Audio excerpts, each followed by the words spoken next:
Welcome, folks, from Fairview for our third game of this 2018 Fairview Yellow Jacket season. Fairview coming off a big win over White House Heritage last week. We're looking to keep it going this week against a young Stewart County team. And with us tonight is the longtime play-by-play announcer for Fairview Live during their games. That's Bert Hester. With that, I'm going to ask Bert a question, and that question is, Bert, what do you think about tonight? I don't know if I'm not sure what to think, Tim. I know we're going up against a young squad.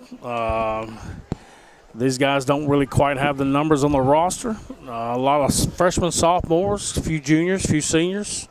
Six seniors. 6 seniors. Then the Jackets definitely have the experience. So that could play out early in this one. I was going down Fairview's roster kind of starring key players, and there's a number of them. I probably got 11 of them starred. When I went over the Stewart County roster, we identified 4, and all 4 of them are seniors. So, and that only leaves 2 seniors, and I imagine they'll be big players too. So stand by for the kickoff, folks. You're ready for Fairview's third game of the year, Stewart County Rebels versus your Fairview Yellow Jackets. Well, you know, Bert, I think this, in my honest opinion, I'm thinking this is going to be a very active first half for the Yellow Jackets. If they came ready to play, I think you're going to see a lot of big plays by the Yellow Jackets and I think 2 of the keys will be Brock Harris to Cam Harris-Lusk, and then you'll have Logan Nardozzi doing his thing a little bit the first half. If all goes as I think, the second half may be an opportunity for some of the players from Fairview that show up for practice every day and work hard and don't normally get a lot of PT. They may see some of that tonight. That is right, sir. Harris to Harris-Lusk has been quite a combination so far early in the season. Those guys, they connect early, they connect often, and they have been putting points on the board quick. Cam Harris-Lusk put on a catching display after halftime last week. He was catching every pass one-handed. That was a clinic for sure, sir. Yeah. An absolute clinic. Starting off with the first play of the game with a fingertip grab for a touchdown last week. That was quite a clinic last week. Yeah, I saw that. And Coach Hughes has in the past, when another team has done something that hasn't worked out well and given Fairview the opportunity, he goes for all the guns right away. He makes you pay for any mistakes you make. He does. Here we go, folks. We got back deep. Logan Nardozzi and Cam Harris-Lusk.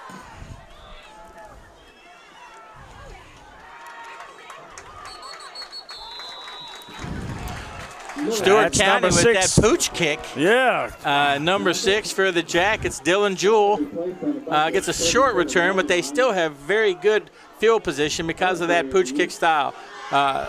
37 they'll start. Looks like the Jackets will come out 1st and 10 from the 37-yard line. Looks like we've got Blake Russell back.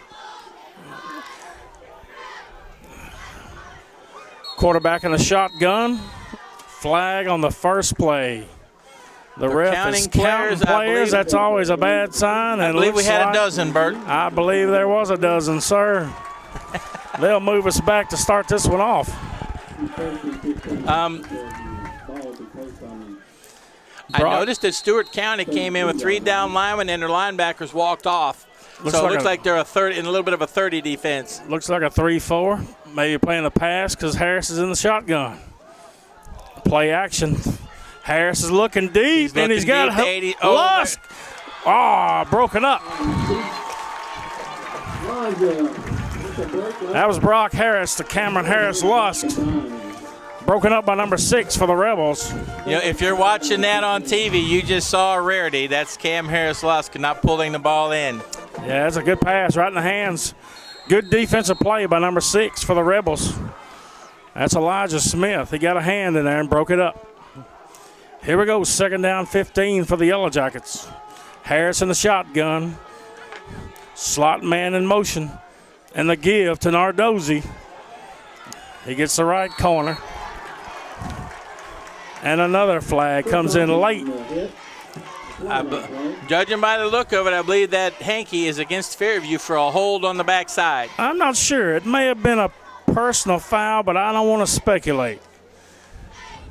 I've learned my lesson on speculating on penalties. Whatever it was, I got a feeling it's going the wrong way. Maybe. Yeah, personal foul, Fairview. That's never good. They're going to walk us back 15 more from the spot of the foul. Stewart County is staying in that base 3-man defense. I believe they're wanting 5 men, because Fairview is so dynamic in their passing game. That they are. And they love to get the edge, so they're going with that 3-5, so it's easier to get people outside and force that play back in. They have got a slew of DBs sitting back. But then again, Fairview's offensive line averages 300 pounds across the front, so it's tough to get a rush on them. Yeah, biggest line since the Coach Rua's days. Harris from the shotgun. He's got Lust down the sideline, and he stepped out of bounds. It is a good just catch. After the first down. That's what Fairview does so well. They can be 3rd and long, 4th and long, and they have a way of coming up with the play. They are never out of it. That is for sure, sir. We're still in the shotgun. Harris in the shotgun, single set back. 2 receivers in the slot. Nardozzi up the middle. That's Logan Nardozzi. Looks like another first down. We'll see where they set her down. I believe that is going to be spotted for a jacket. Oh, nope. It's going to be just short. Wow. Looks a little short on the spot there, doesn't it, Tim? We call those the left foot spots. Yeah, really.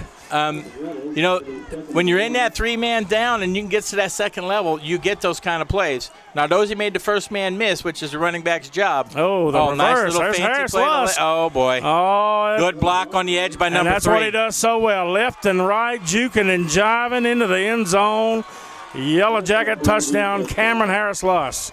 Which, by the way, was Week 2's Williamson County Player of the Week voted on. Oh, he deserved it. And the folks of Fairview, they came through and voted him right up to number 1. First half total yardage for him in the game was close to 200. If you look at that, I think 200 it was yards, return, 4 touchdowns, return, receiving, and running. He had nearly 200 total yards of offense.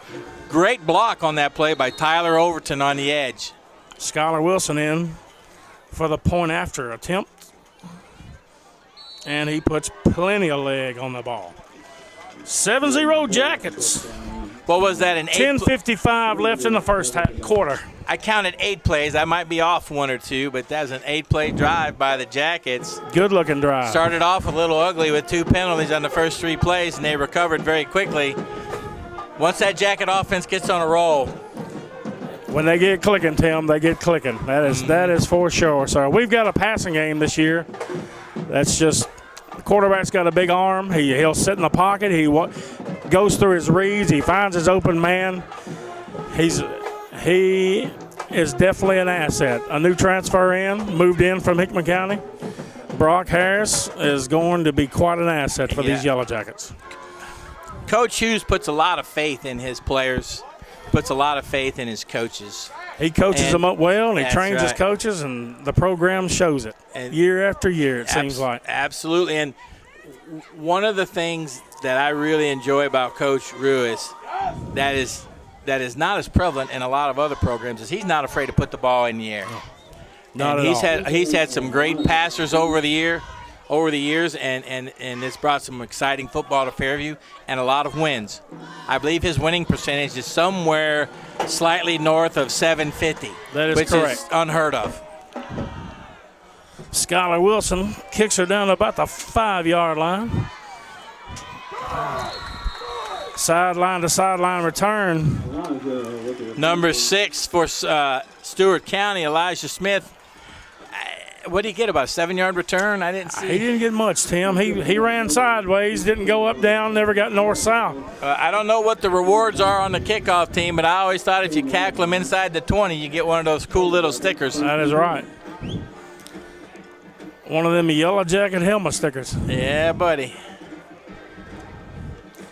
Here we go, Stewart County. From the 11-yard line, 1st and 10. Jackets also in a 3-man. Excuse me, 4-man. They're in a 4-man front. Not Stewart much starts going. right up the middle.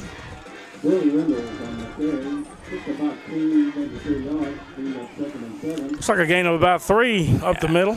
This is probably the beefiest line Fairview's had since Cooper, Stevenson, and that Mangrum, the other Mangrum that played defensive end. No doubt. They had some big guys in the middle. No doubt.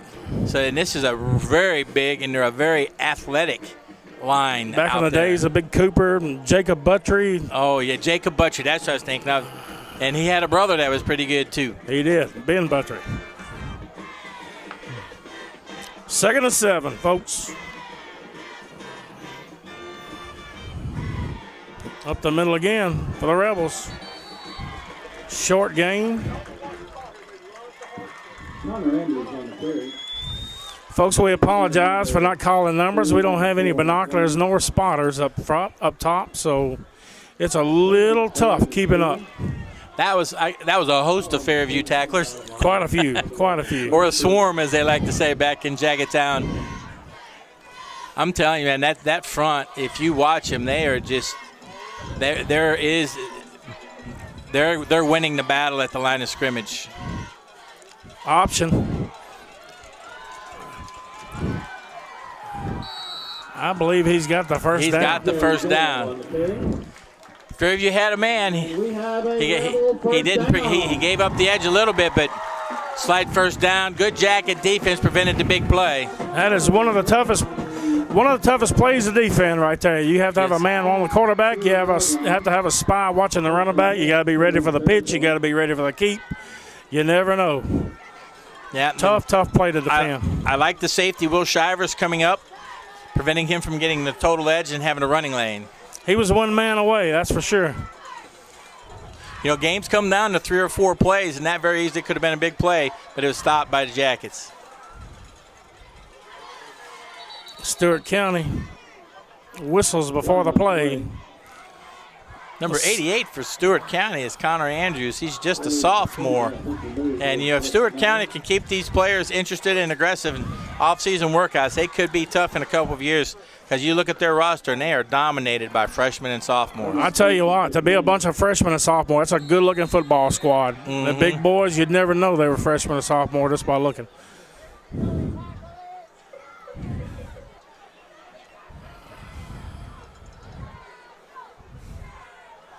I didn't catch the penalty, Tim. I didn't see what they called, but they only moved her back 5 yards. Must have been a false start or an illegal formation. Wow. Stewart County coming back out, 1st and 15, single set back. Man in motion gets the pitch. As a run pass option, we had a hold up there. Number 40 for Fairview was tackled on that play. Brody Cox. Tackled by the lineman for Stewart County. Still managed to get out there and force it back in. That play last time was number 88 started in motion too soon. I believe the Rebels might have got through with one on that one.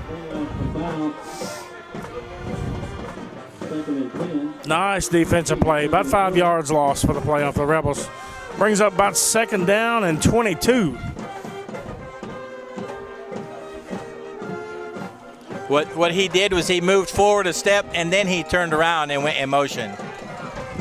And you cannot make a move toward the line of scrimmage. You cannot do that. Stewart County going with the hard count. Off the edge. The pass. Oh, Ball was tipped. Fumble on the play. Fumble on the play. Ball is loose. Looks like the Jackets ball. on it. We'll wait and see what they say. We'll wait and see what they call it. Number 9, Logan Parsons, 1 step away from a sack. Parsons was right there when the ball was released. Looks like we got number 81, who is Luke Pate. What'd they call that play? It looked like he was dropping back, and they just drug a man across the middle. And it was a very slow play. I think he was looking to go deep in that man across the middle. Either that or they were taking everybody deep to open up the middle.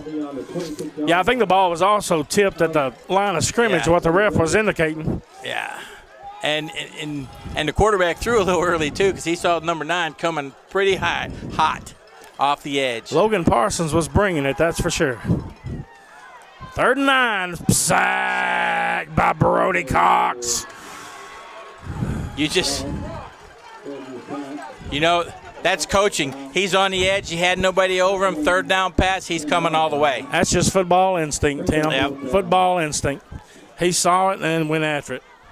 Brody Cox with a big sack for the Yellow Jackets. Brings up 4th and about 20. If I'm Stewart County, I kick this ball 10 yards out of bounds. Cam Harris-Luss sitting back for the return. And they go right to him, but he backs off.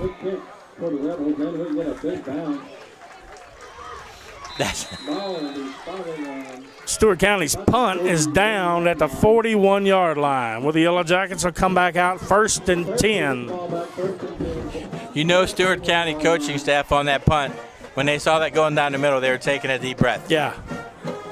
Cam Harris-Lusk is someone you want to avoid if at all possible, especially in that part of the field when he's going to receive that ball right at midfield. Jackets come back out in a shotgun. Brock Harris. Quick hitter. There goes Logan Nardozzi on the left side. Ooh, perfect. Upended. Good form tackle. That could be a Charlie horse. He hit him on that left thigh pad. That one could sting a little bit. Perfect call. They were bringing the pressure from the left side. Yeah, great They ran call. away from the pressure and got some great blocks outside. Again, their ends are getting downfield. Number 3, a great block, Tyler Overton. And boy, how'd you like to be standing over top of DeCarlos Miller Moore, 6'5", 315. Man, he brings a load, I tell you. That's a long night for whoever's on the wrong side of him. Fake option. Here we go again. Long 2. shot. Oh, incomplete to Blake Russell. Just off the fingertips. Blake Russell off the fingertips. Could have been that was one of those that was close to being an outstanding Lynn Swan type catch. Man, I tell you, that's a good-looking throw, Tim. And a lot of protection for that quarterback. Brock Harris, he will sit in that pocket and go through his reads. He has plenty of time. The offensive line's just giving him plenty of time back there. And what opens that up so much is Cam Harris-Lusk. You know he's got the safety looking at him. Oh, he has to. Has to. You got to account for him every time the ball snaps. Harris rolls right. Oh, just off the fingertips of him.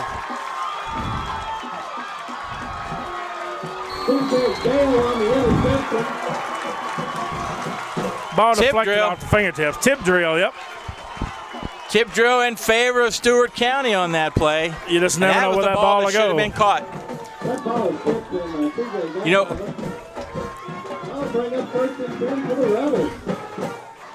Stewart County after the turnover. Ball comes out 1st and 10 Rebels from the 46-yard line.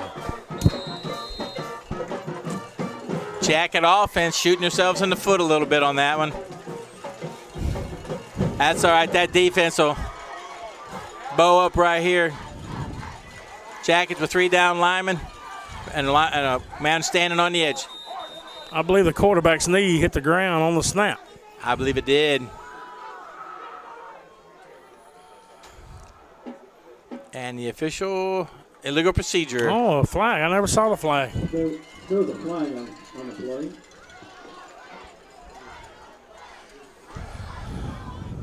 I'll bring up 1st and 15. We're bringing up 1st and 15. Replay of the down after the penalty. Man, big Steven Jewell. He lines up at nose guard, but you never know where he's going to go on that line. He may go left, may go right. Oh, that's a ground. You can't.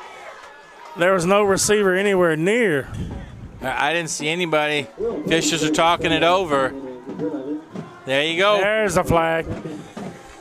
Folks said there was no receiver in the area. There is no outside the zone in high school football. I tell you, Tim, between the different rule sets between high school, college, professional, I'll be honest. I shouldn't really speak because I don't know that I know them that solidly enough. But I do know there was nobody near. All I saw were numbers and stripes and grass. Yep. And I don't mean numbers on uniforms. That brings up 2nd and 22 for the Rebels. After the penalty and loss of down. Be interested to see if Fairview gets this pass and has those guys on the outside, but pins their ears back. Stewart County sets in a power set. One receiver, right? Yeah, they're going wide. Man goes motion with a pitch. Yeah, it's a he's pass. trying to throw it. It's a pass.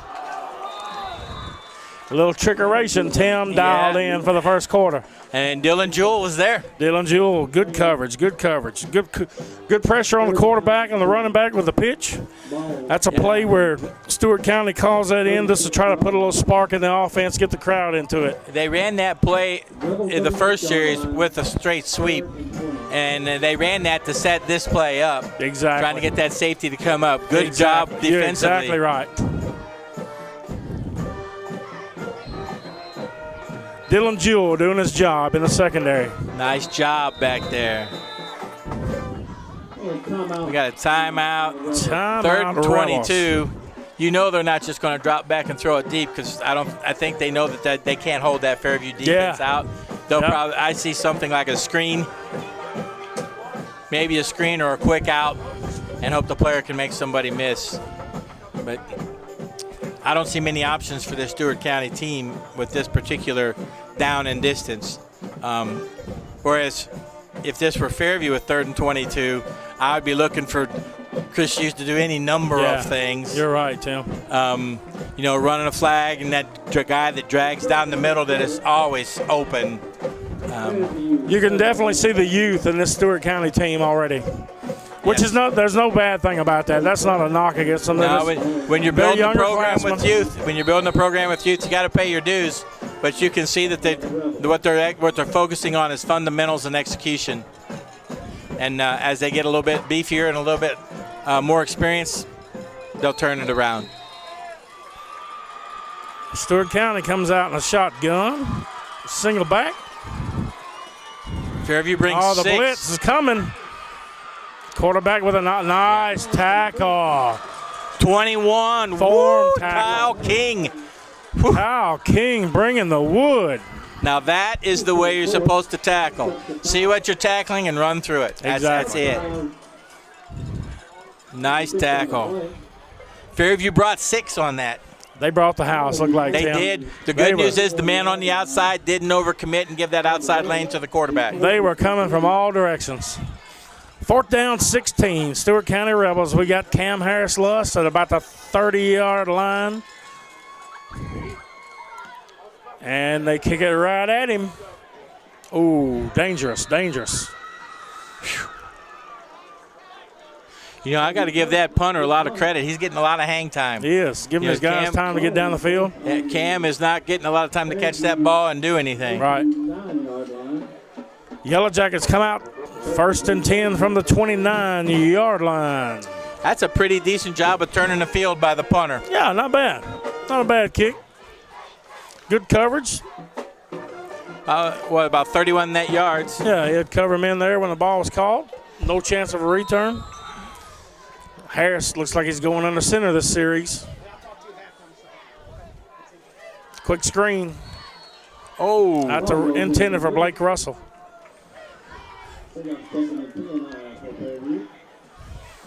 I believe the coaching staff saw a bunch in the middle there, and they wanted to get Russell out there in a one-on-one situation, looked like.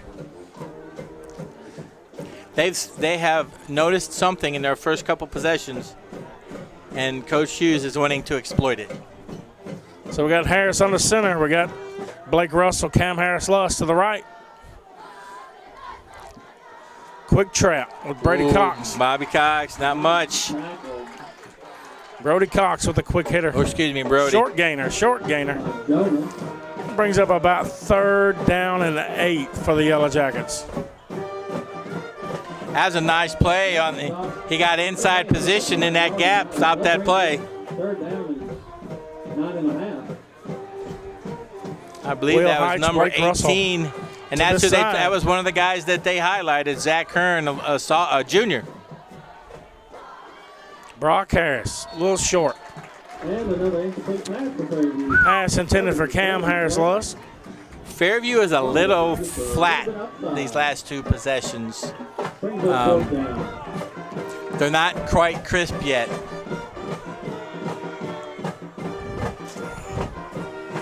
5:14 left in the first quarter. 4th and 9. Skylar Wilson on the punt for the Yellow Jackets. Fairview lining up the punt on 4th down. First time in a while, Fairview's had the same guy kicking and punting. Back to your seat, the punt. Whoa, pressure from the outside. I believe that one came off the side of Skylar's foot just a little bit. I think he noticed that pressure coming from number 51 on the outside, Stewart County. That would be Dylan Milliken. There's a flag on the play here. Let's see what this one works out to. I tell you, Tim, that's Skylar Wilson. He has got a leg on him, sir. Man, he's last week against Whiteout Heritage. Kicking their those first kickoffs. 6 possessions, 20, 20, Right. 20, 20, 20. And that was due to him putting it in the end zone every time. It takes quite a leg to kick that football 8 yards into the end zone, and that young man can do it.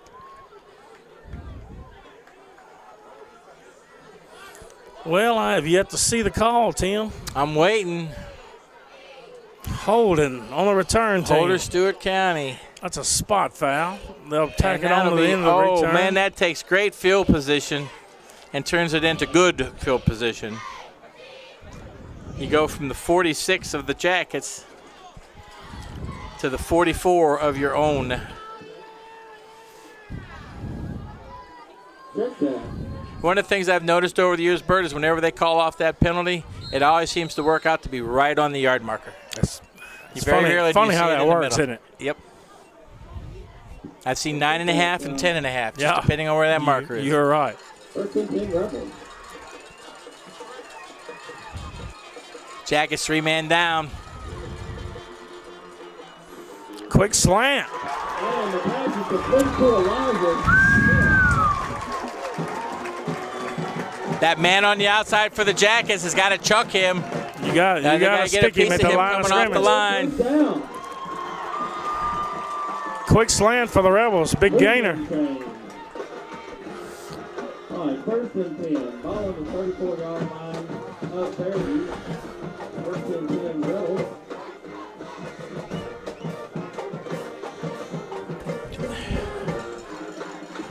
Stephen Jewell's body language is kind of like, I need to hit somebody. I tell you, he brings it when he does. He's a big boy.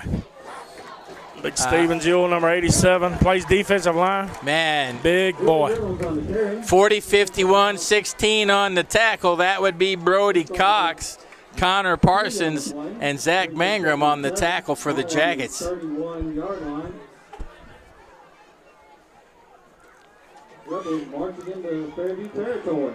This is one of those drives, Bert, where Fairview needs to bow up because you don't want to let the home team get momentum. Well, you don't want to let them get any momentum. You don't want the crowd to get into it. Absolutely. You want to shut them down right here and get this ball back. Came out a little flat last couple series. We need to put more points on the board. Yeah.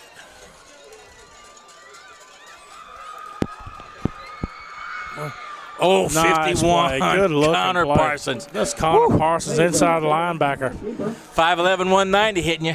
He was there to greet him. Yeah. Fairview brought pressure from the outside. Quarterback saw it, took off up the middle. That was a called quarterback keeper. He had no Fairview's choice but to get linebacker rid did what of he's that ball. supposed to do. Third down on a long forward. You like to see those linebackers stay down, check their keys, and make the hit. In Fairview territory. Because that play looked like it had potential when it started, but it was shut down very quickly Right. by number 51, Connor Parsons. I believe it looks like we're still missing our starting inside linebacker, Stephen Long, who unfortunately dislocated a shoulder in the Page game, first quarter. Oof. There's the read option for the quarterback. Yep. Oh, it's going to be close. Fairview's on the keeper. Ah, And I believe that's going to bring up 4th down, Tim. Decision time for the Rebels. Do you have a kicker or do you go for it? I think you go for it if you're them. They're going to bring the chains out. I believe it's that close, Tim. Yeah, it's going to be one of those. It's going to be a half yard either way. Well, Maybe I even believe a football. I believe if it comes down to that, I think there's no doubt Stewart County goes for that. I think they'll line the quarterback up. And They're going to go right at us. Mm-hmm. That would be about 20, 35. That would be about a 38-yard field goal attempt if they were to choose. Right, and I don't foresee that coming. ooh, they might have it. A short 8 inches, the referee says. Not even the length of a football. Yep. Well, let's see if the Jackets can hold tough right here now. 4th and inches for the Rebels. 4th down, ball on the 24-yard line. Tim, what do you think Coach Hughes dials up here? I think he brings the house. I think Jewel's going to be right over the center. And if they're going quarterback sneak, he's going to come to the line and go. Or try to draw him off. Went right at him. Oh, man, I don't know. Looks like he got it. He got a little bit of a forward push, but it stopped very, very quickly. Jewel right there in the middle of it. Woo! That'll move the chains. Yeah, I think he got a foot, and all he needed was 8 inches. I believe you're exactly right. Because Jewel Tim. got up under the center and shut that down really quick. Right. 4-yard line. 1st and 10 Rebels from the 24-yard line.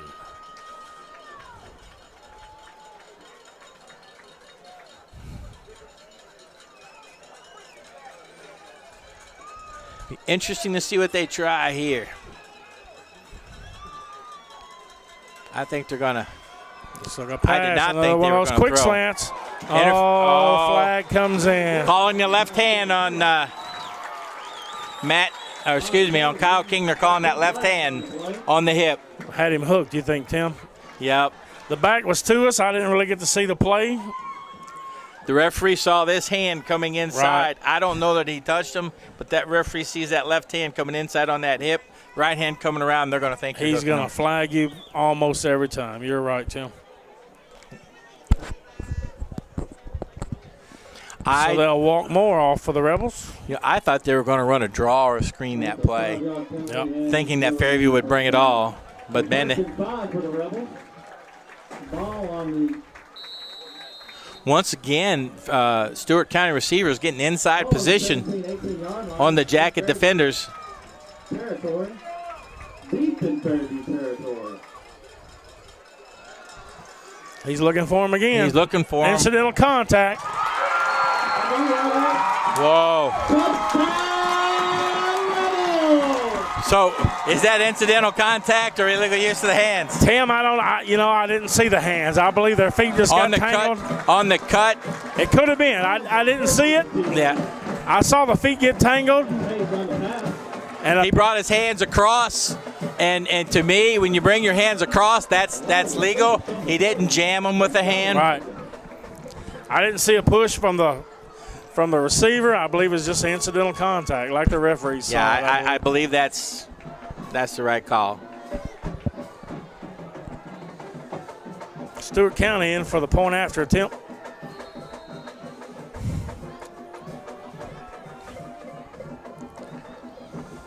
And it's good, folks.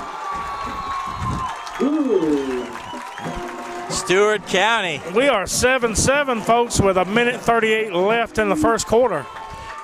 Stewart County, it seemed like they found something with that read option. And they also found something, a little bit of mix of that read option and then play action. Yep. I believe they'll keep that slant in the playbook before the night's over with, too. I believe we'll see more of that. I believe what you're going to see is the Jackson defensive line turn it up a notch, and they'll probably keep those two inside linebackers up a step, checking that read option. I believe you'll see a different Fairview team coming out this series. Yeah, I think those outside linebackers will be dropping back, giving a little bit of help in that intermediate zone. One thing's for sure. Fairview makes some of the fastest and best adjustments I've seen watching high school football. That is right. In the area. Matthew Blaylock back deep for the Yellow Jackets. And I see they've got Cam Harris-Lusk up short, but they kick it even shorter than that. Jewell. Mr. Jewell. Will Page on tackle.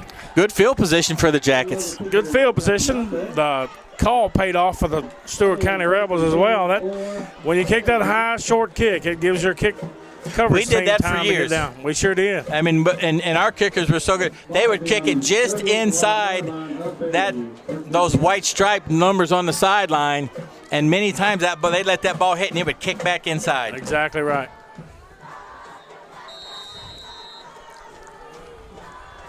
Fairview needs something to fire them up, Bert. Do you think they'll go deep, or do you think they'll run a little bit of a jet sweep? I don't know if they settle down and just go ground and pound football here. Looks like There you go. Let's go with your bread and butter. Logan Nardozzi, sophomore. A lot of people think he has some similarities to a Fairview great from the not too distant past, Garrett Wall. Garrett Wall as a senior was one of the best players in the state that I watched on both sides of the ball. And not to mention his own brother was a pretty good football player, my Brendan goodness. Nardozzi. Yeah, so Brendan Nardozzi was about as hard-nosed as they came. Harris from the shotgun. Got Lusk in motion. There they go. Tim, they're just taking it right to them. They're going to run the football right behind that big offensive line and try. They're going to They're going to force those linebackers to stay up on the line. Then they're going to open up that intermediate lane. And what will probably happen is you'll see Lusk drag down the middle, pull those people in, and have options to go down the sidelines or to Lusk. But it's what we got here, 3rd and 2, maybe 3.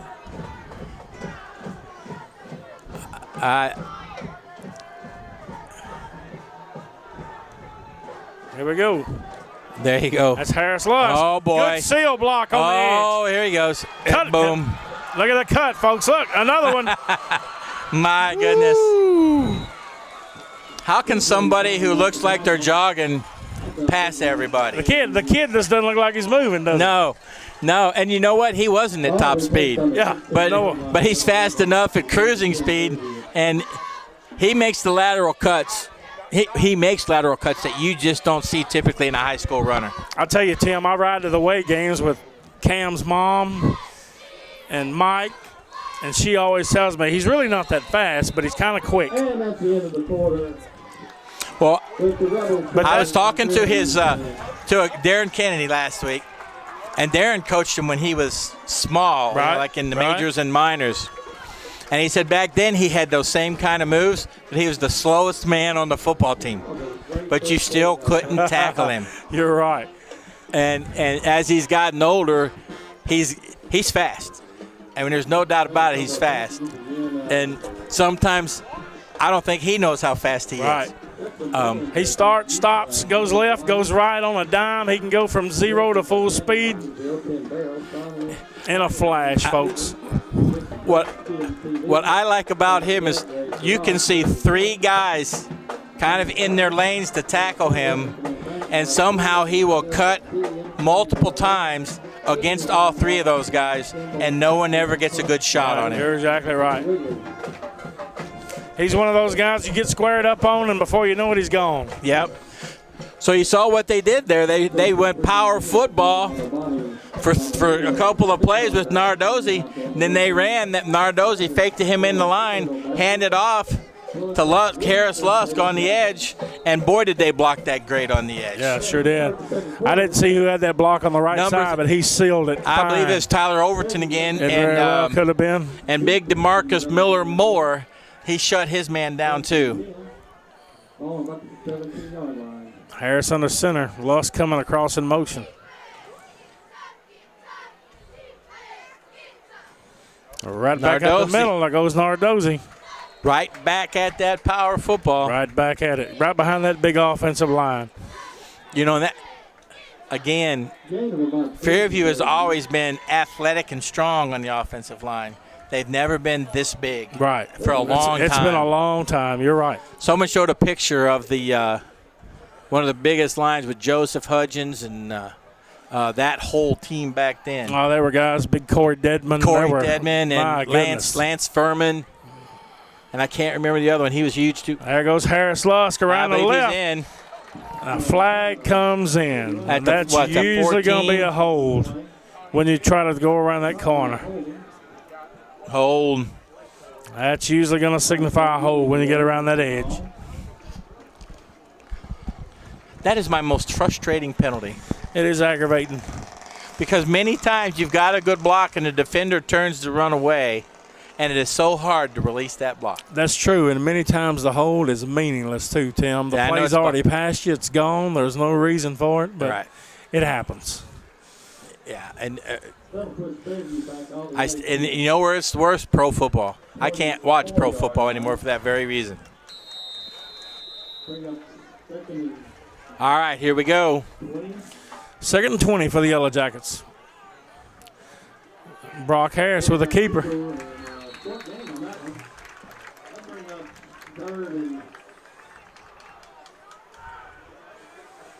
Harris may have got, what, 6 maybe? He got 6. Another flag comes in late. Fairview's getting a little.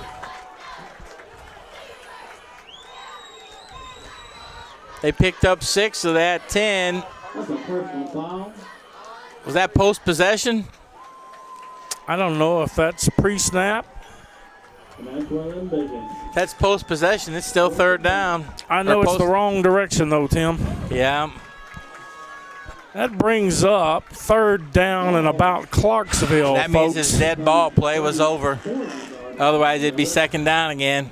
Wow, we're at about 3rd down and 30 for the Yellow Jackets, looks like. We're going to go with the old 3rd and the dollar store on this one. That was funny. That was. Sorry, folks, we're getting to listen to the hometown announcer. They called this long 3rd down play 3rd and dollar store, and there's a dollar store across the street. I guess that's his way of saying it's quite a bit. So what do you dial up here? You run that guy down the seam, and then another guy in the middle. Do you drag a running back out of the backfield? Your Coach Hughes, he has many.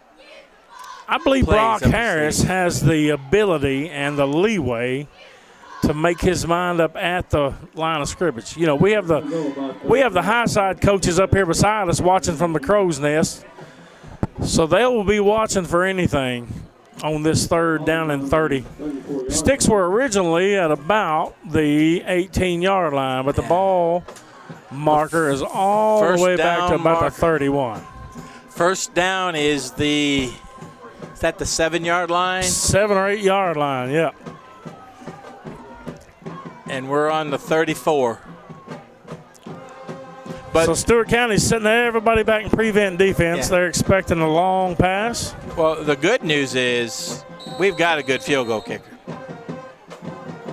So if we don't get it all, we just need to get enough. Stewart County's going to bring a 3-man rush, but the the blitz comes from the corner. Good pickup in the backfield.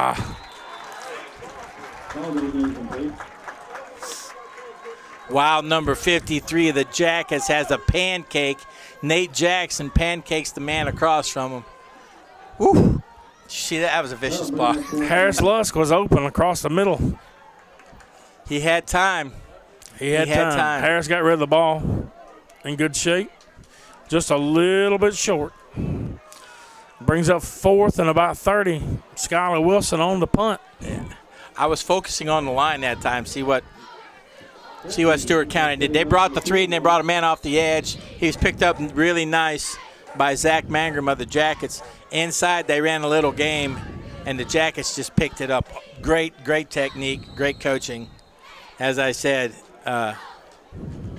Nate Jackson won that one. Woo!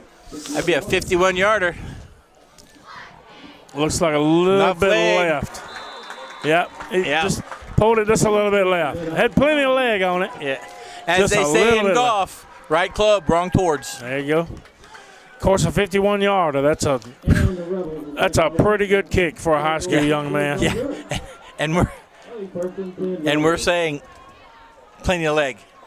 Plenty of leg. He had plenty of leg. Just a little left.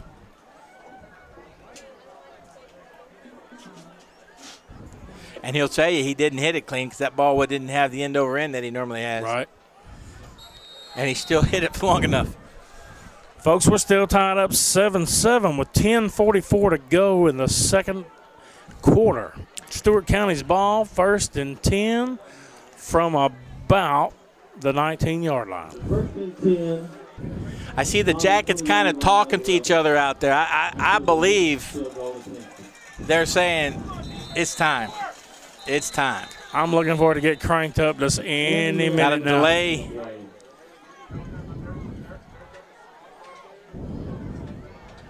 I saw him cross his hands for the delay.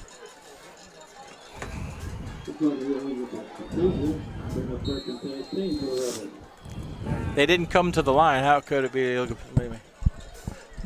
I think I saw the guy cross his arms as in delay. I saw the hand go up. 1st and 15 for the Rebels. Man in motion, and they come back with a counter.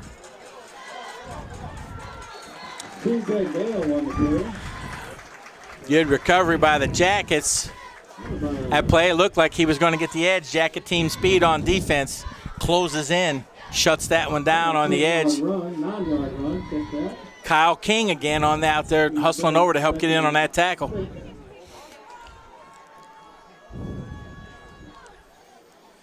Dylan Jewell coming up too from that safety position.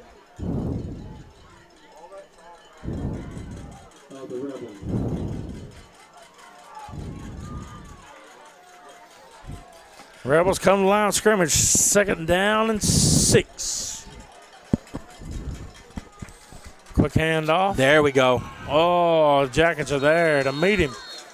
Oh, Played my perfectly. goodness. Dylan Jewell just was just rampaging on that, and my goodness, Connor Parsons too. Woo. Those guys, they played that one perfectly. They saw the man coming in motion, read it. They were there to meet him. Loss of about 5. Did you see? 3rd and 11. Did you see Stephen, the man that Stephen Jewell cleaned before he got in? Yeah, I did. Oh my goodness! They'll watch. The coaches will watch that one back and forth a couple times. There we go. Stewart coming out in the shotgun. 3rd and 11. Jackets need a 3 and out. They're bringing it. Pressure's coming. There's nobody. Nobody. I believe it. Big Stephen Jewell was bringing the wood. The quarterback just had to get rid of it. And there was, gosh, the safety was up too. Is that 9 or 6? I couldn't tell if that was Dylan 9. Jewell. That was one of the Parson brothers. Or was it Logan Parsons? Yeah, it was a block party back there. Yep. They were sure coming. Bringing the heat. 4th and 11. 3 and out. That's what we needed. Cam Harris-Luss back deep. He's from about the 47-yard line. Anything in his hands should be good field position. And a short kick. Harris calls for the fair catch. 44-yard line. And he does at the 44-yard line. Good defense, Jack. It's what they needed, a 3 and out. Right. Get that offense back on the field. I'm waiting for, at some point, Coach Hughes is going to go into that very fast-paced offense. He does that every now and then. He does. He'll run like 2 or 3 right in a row. Brock Harris from the shotgun. Oh, and good cut. Hitter right up the middle with Nardozzi. About a 7-yard gainer. Great adjustment at the line of scrimmage. Lineman saw the guy was playing outside shoulder, took him outside, and Nardozzi saw it, cut inside him. Good running intuition. A little quicker tempo this time. Here we go. Yeah, here we go.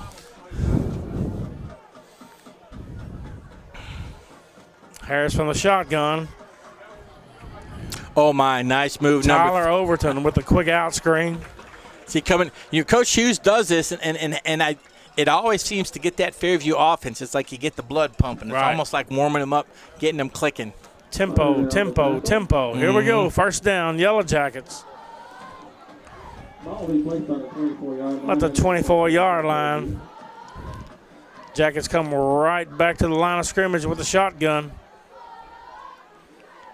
Nardozzi has a hole, Nardozzi pops it outside, cuts it in back between. in. Ooh. Did you see the block inside here by, oh my goodness, Nate Jackson. Folks, Great block. folks, this may be where Fairview's offensive line starts to take control of this football game. On that first, the one I said Nardozzi made the good cut on, number 74 made an outstanding block. Jackson Clevenger, 6'3", 285. Jackson Clevenger is a big man. Yeah. State champion wrestling in Oh, the look at that. heavyweight division. He should be in. Oh, wow. Surprising. Number 7, Number 7 Stewart coming County, in. touchdown saving It tackle. was a good tackle. I've got a written in name here. Caleb Mueller has a touchdown saving tackle. Yep. I'll bring up 2nd and 4 for the Yellow Jackets about the 8-yard line. About the 7-yard line. It'll be second and about 3. They can still get the first down. There's Harris Lush. Harris Look Lush. at the cut. Oh, It's wicked. It's wicked, Tim. That is it a cut when your body is I facing the sideline, I don't know how that or works. do you call that a juke? I mean, don't know. I don't know how that works, Tim. But the thing was, he saw his tackle on that right side. I didn't quite get the number. Kicked his man out. That guard came down inside on the linebacker. And most running backs don't cut when their body is facing your home team and go north and south laterally. I don't know how you start one way and just cut back completely opposite like a laser beam. I've seen players plant and cut, Right. but I've not seen them do the lateral cut, still turn and get the top speed. Well, actually, he didn't get the top speed. He was fast enough. I don't think he ever got revved up. No. He did that lateral cut, and when he turned to go in the end zone, there was not a single Not a soul. Stewart County. Whew. Well blocked by the offensive line for the Jackets. I believe this offensive line is just going to take control of this football game. These last 2 offensive drives, you've seen the coach say, all right, line, carry us. We're going to pound. exactly. We're going to pound the rock, throw when we need to. And that's when you got that kind of line, you, as you said, you wear them down. I believe Coach Hughes turned the intensity up Yes. after that score And by Stewart County. I think we may be in for a little different pace, a little different ball game. Yeah. And I believe Coach Jackson is probably calling down his feelings to those linemen, and that's always a good source of encouragement. You are correct about that, sir. An animated source of encouragement.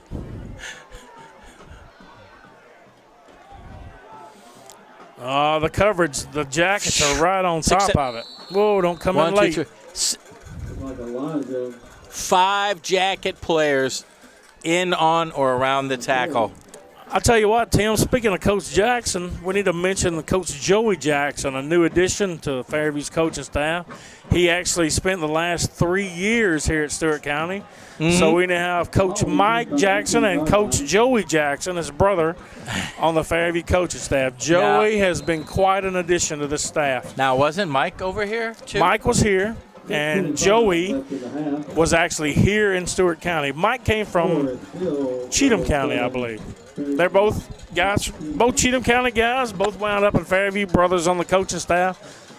I hope they don't watch job. film together. They're both intense. Hey, they are intense.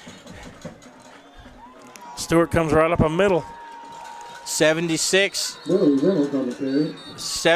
for Stewart County. Jackson Heflin tries to get inside of Stephen Jewell, and I thought Stephen might get in a little bit of trouble because Stephen gave him a little bit of a hip toss because he thought he was blocking him a little bit too long. Jacket defense getting more aggressive at the line of scrimmage.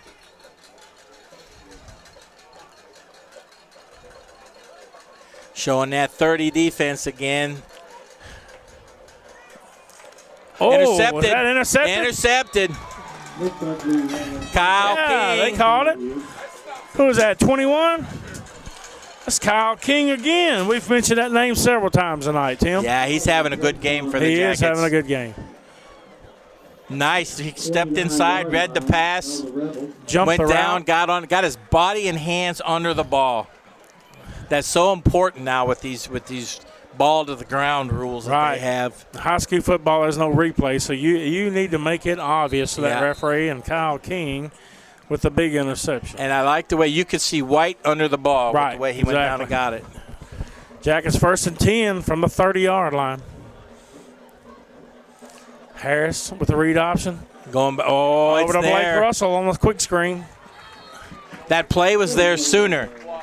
It was that was blocked well. Let's see if the Jackets keep the tempo up here. If he'd have got that ball 1 second earlier, that could have been a to the house play. Right, you're right. Well blocked outside. What did they get? 6 yards, 5 yards on that? Good About first 5 down. yards. Folks, we're down to 5 minutes left in the second half. Second quarter, I'm sorry. I think Coach Hughes will take 1st and 2nd and 5 all day long. Harris Lusk in motion. Fake, and Harris keeps it. Oh, boy. Brock Harris still on his feet. Still on his feet. Strong run by the quarterback. Good-looking run by the quarterback. You know, when he first popped outside, I thought maybe he should have kept it up inside. Right. If for no other reason than to protect himself.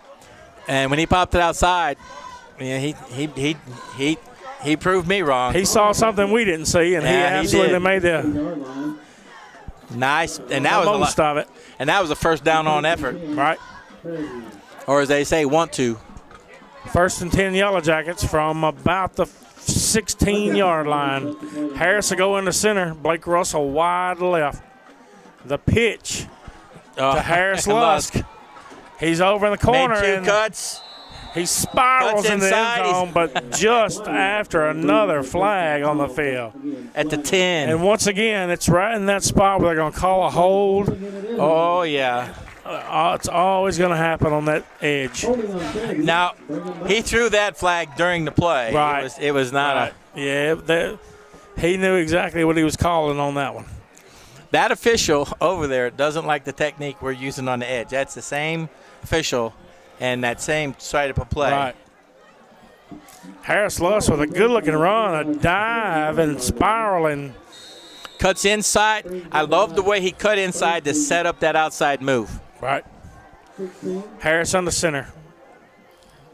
Pitch to Lusk. Goes the other way to the right. Lusk cuts it back in the middle.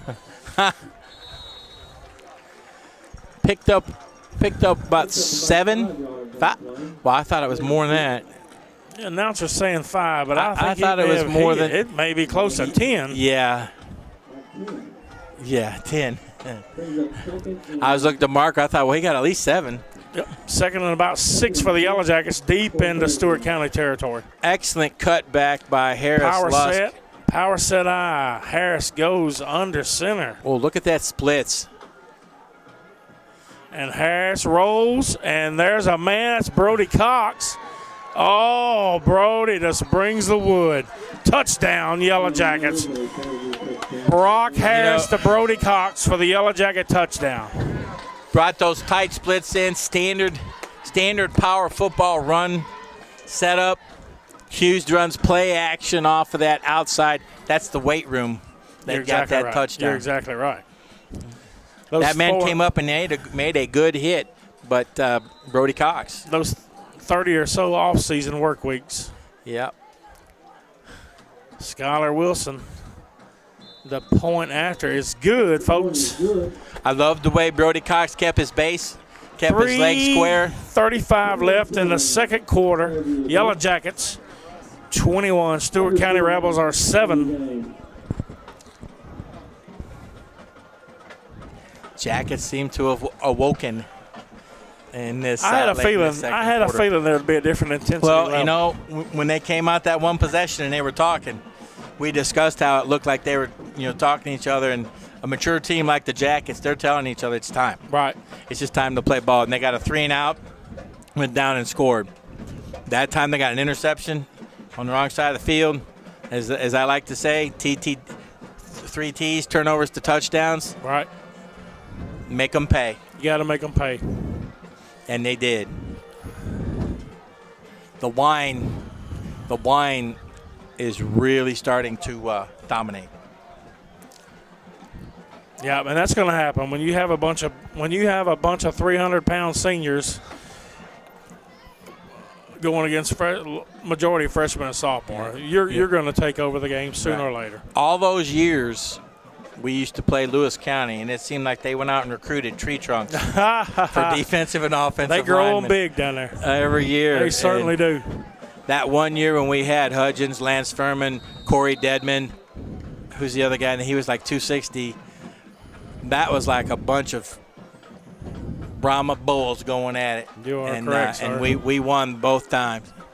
Skylar Wilson with a high, deep kick, fielded at about the 10. Oh, and the coverage unit is right there. Right. Once again, Lots 5 of white men, jerseys. 5 jackets, and a 6th one showing up. You saw number 88, Connor Andrews, a sophomore, get that kickoff return and run. As he matures and gets stronger, he won't stop sprinting hard into that group. You are correct. He slowed up because he knew the contact was coming. As you get stronger, you'll challenge that contact, and you'll find the gaps, and you'll explode into it. But that's what happens when you have freshmen and sophomores. Yeah, this Stewart County team's a good-looking young football team. Oh, my goodness. Nothing at all. Execution is I'm really impressed with the way they execute. Handoff left. Oh.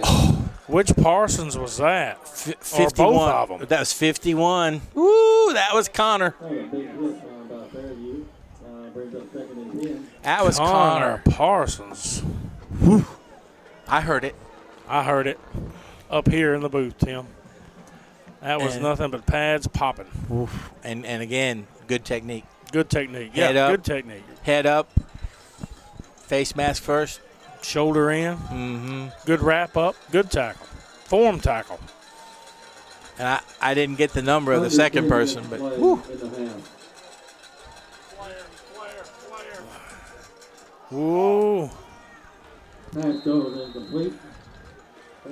There were 4 Yellow Jackets in the area. That's another one of those dangerous plays, Tim. If that ball comes out a little late, it can go 6 the other way in a hurry. Yeah, and you're starting to see that physicality of the Jackets have an impact. Right. You know, you've seen a couple drop passes. Yep. And that happens, you know, when you get a little fatigued. Timeout Fairview, 2:29 to go in the second quarter. Jackets leading 21-7. They want the ball back. Yeah. Oh, yeah.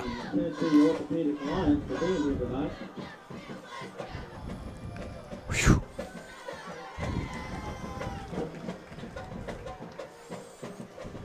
Man, that Fairview defensive line. Starting to take charge. I'm telling you, Stephen Jewell, they've got him listed as the defensive end, but he's like defensive wherever. Right. And he's wreaking havoc wherever. When they put him in the middle, he's almost doing 2 gap. Yeah, he clogs it up, that's for sure. Yes, he does. And he's athletic enough to still get on. A lot of people that are 2 gap defensive players, they're clogging up 2 gaps, and your linebackers clean up. But he's getting a lot of tackles too. You're right.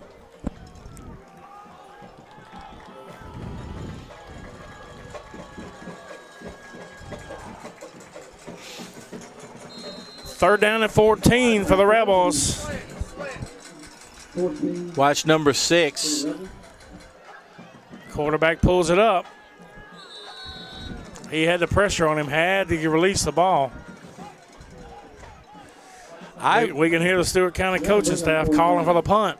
4th down, 15 Rebels. I was surprised they didn't try to get number 6 on a slant again. They had him outside. And we have the Fairview coaching staff just to our right, and that's what they were calling for. They seem to think the same thing. And that Harris Lusk at the 40 back to receive the Rebel punt. Bobble to snap. Oh, he barely got that one off. And a big bounce is going to flip the field for the Rebel kicker. Wow, he got the roll on that one, Tim. He's got a leg.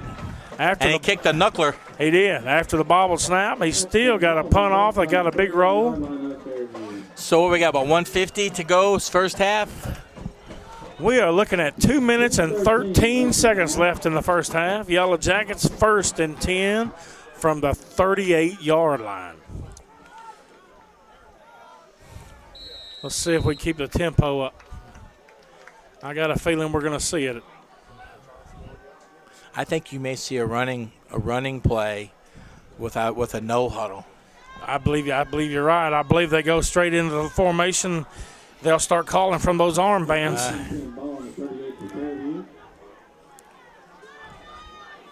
Pitch to Harris Love. He's going to throw it. Oh. And on the interception. Just took a little long to develop. DBs tonight.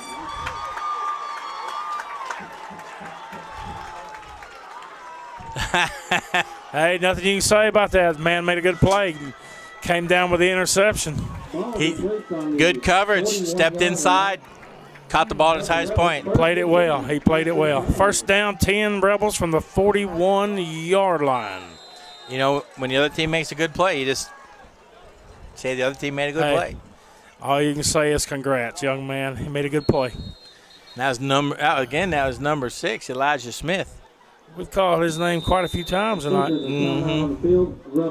Timeout, Rebels.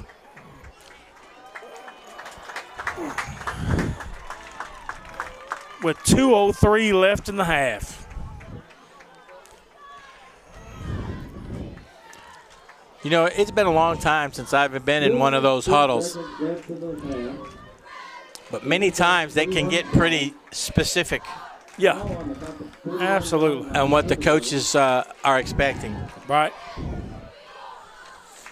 Whew, Tim, I tell you, that breeze hadn't started coming in here yet. I'm waiting. We've got the windows open, door open. I don't know that it's got a degree cooler since we started. No. I believe they put us in the oven, sir. Yeah. You know, the last time we were out here to call a game for Fairview, we were just below where those stands are. And that might not be a bad spot really. to be in tonight. You're out there with the band, but it's a lot cooler. I tell you, Fairview, we're right up here in Dover, Tennessee, just down the road from Lamb between the lakes. It was the coolest thing you could see tonight. Just after the national anthem, a bald eagle went right down the middle of the field. It was a pretty neat sight. One you don't get to see very often. Yeah, I don't get to see that often at all. That was very, very cool. Of course, Lamb between the lakes, known for their bald eagle population down here, right just down the road from Dover. A lot of water in Dover, Tennessee. A lot of water. Oh, yeah. It was a pretty drive up. Over, up, I guess you Over, call it. up, around, down.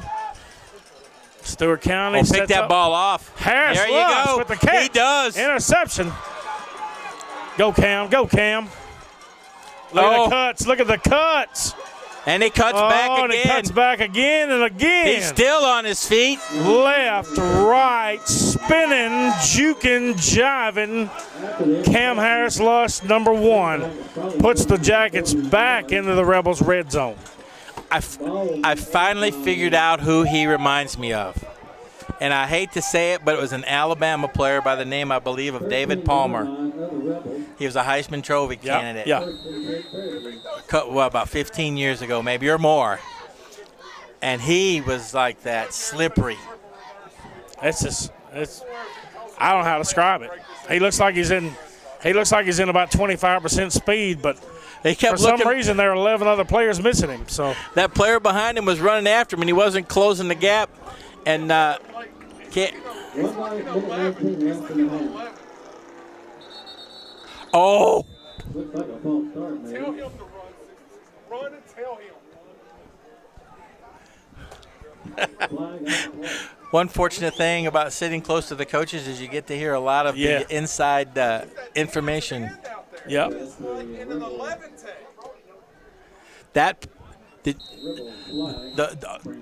The Jacket offensive line just collapsed that entire Stewart County line. And the coaches are seeing the same thing we saw. Twins over, coach, just running out of twins. They have nobody there. Look at that big off tackle out.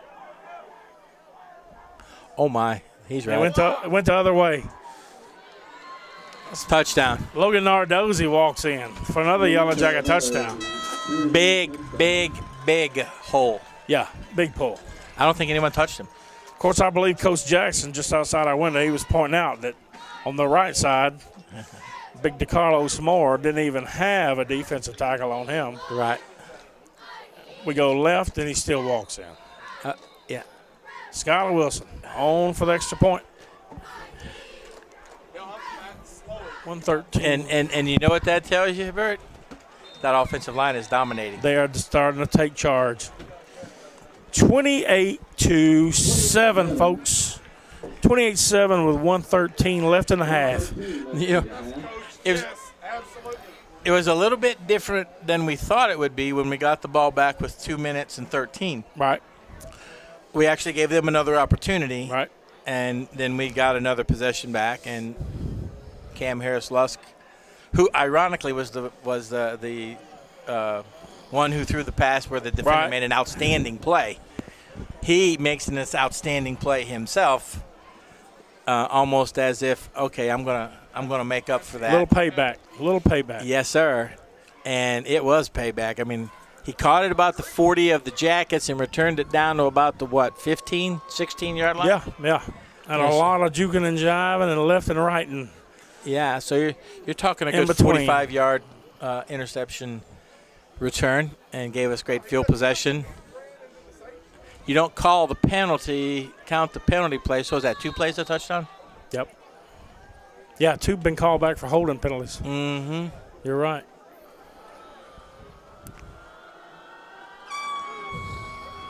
Skylar Wilson deep to the 5-yard line. Man, he hit that ball high. Oh, he about squirted through. Got a player getting up slow for the Jackets. That's one of the Parsons That's brothers. Logan Parsons.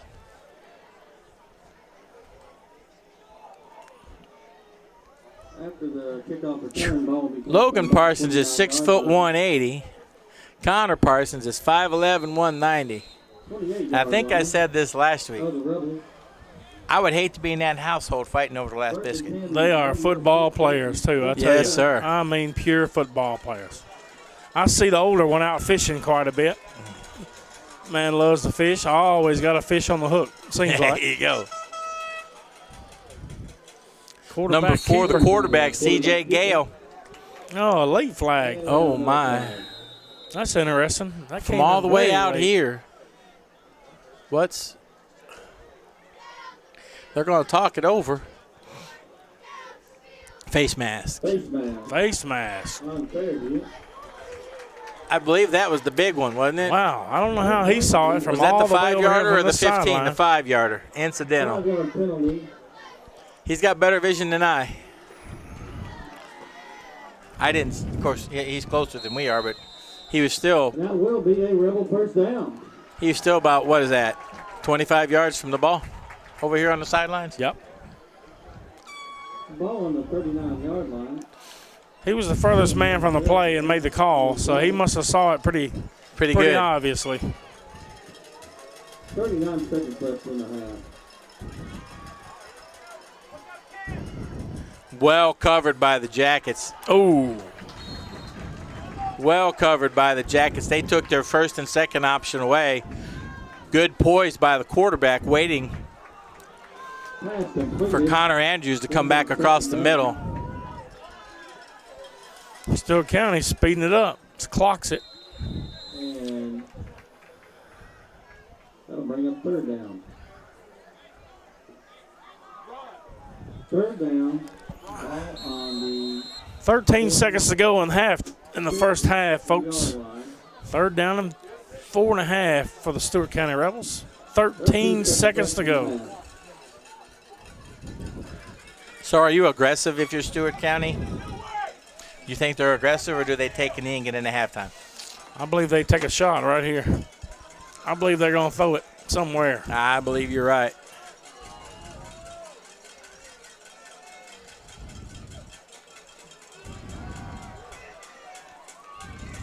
And that was the out and up. Whoa. Somebody, woo. Blake Russell turning on the Jets almost runs down that pass. Blake Russell is one of the fastest men on the team. That play took 8 seconds off the clock. We're down to 5, folks. They were trying to run an out and up. Fourth down, Rebels. With Elijah Smith well covered by the Jackets. Yep. And as we mentioned, Blake Threw in a Russell. double. I believe that was a prayer just thrown up in a double coverage. And I don't think Blake Russell almost caught up to that ball. Yeah. Blake Russell's a very, very speedy football player. Here we go, folks. Last play of the first half. 4th and 5 with 5 seconds to go. Pending a penalty. Oh, my. Oh, they set the screen up. Yeah, but, well, You knew when all of those linemen came in on that rush that the screen had to be coming. They just don't get through like that. yeah. But Brody Cox stays home, makes the tackle. He's limping a little bit. There's a flag on the play, so it had to be on Stewart County. Folks, that's the end of the first half. I don't know about Mr. Tam, but I am going to take a break and step outside. I'm going to go outside. From this hot box, press box we're in. We will be right back. We'll be back when it cools off a little bit to give a first half recap.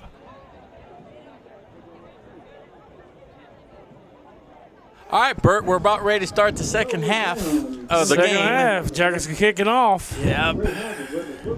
First half ended pretty good for the Jackets. 7-7 near the end of the first quarter. Jackets turned it on. Coach Hughes knows how to push the right buttons. Gets to a little bit to a hurry-up offense. Line just started to totally dominate on both sides of the ball. Second quarter, Jackets up 28-7 over this young Stewart County Rebel team. They look to come out just a little bit flat, but starting to dial it in, looks like. We'll see if the momentum will carry over right in the second half. 28-7 going into the second half. You know, part of my one-on-ones of football, second half, if you're on defense, you want a 3 and out, and then you want your first offensive series to result in a touchdown. That starts setting the nails in the coffin. Right out of the gate, you want to come out running hard.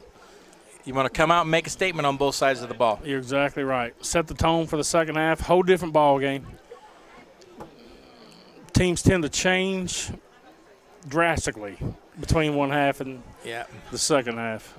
The Jackets, most impressive in how they make adjustments at halftime and throughout the game.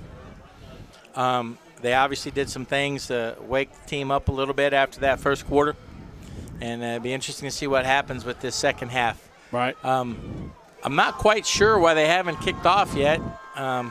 Both teams are out on the field. I don't know if there's a clock issue or what exactly the issue is, but there's a little bit of a delay in getting this ball kicked off. Looks like we got all of our officiating staff on the field, so both teams are on the field. The officials are there. Football's there. The kicking tee's there. So the only other thing is maybe the clock. it looks like the official timekeeper is on the field with his handheld. Yeah, I believe they're setting the clock. I seem to know those motions when those refs look up to that. To the man on the stands holding the clock. Yeah, they got triple zeros on the scoreboard. I believe Mr. Referee is asking them to get it set to 12 minutes. And I'm hearing what I think is the clock equipment over here next to us doing a lot of beeping. So I guess they're going to do it manually. And we're off. No, false start. Umpire never put the ball in place. Tell him he's waiting on the clock. Well, it's a good kick. Was a good kick. Maybe a good practice shot. Yeah. Skylar Wilson. You know, in the old golfing analogy, if you get a practice shot, you'd win a lot more tournaments. Yep. The mulligans. Yep. Looks like we're going to redo that one. Well, professional golfers call it a practice shot. Us Saturday afternoon golfers call it mulligans. Right.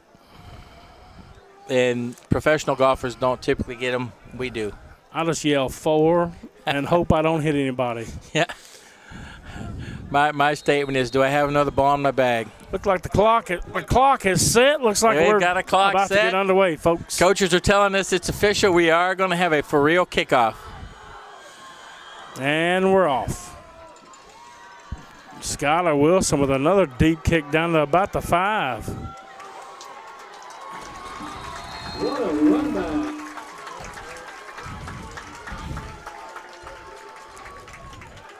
Fairview kickoff return team didn't pin them behind the 20. They didn't. That's unique for them. They're normally getting down there and pinning them back behind the 20, or Skylar normally booms it into the end zone. 1st and 10 Rebels from about the 33-yard line. Jackets Let's see if this come out. defense comes out fired up starting the second half. Ooh, boy, they've got Stephen Jewell. Oh, they've got him out at defensive end this time. Right up the gut. Oh, he is nothing met by that doing. linebacking core from the Yellow Jackets. Yeah, we've got the nose tackle and 2 inside linebackers kind of greeting him in the line of scrimmage.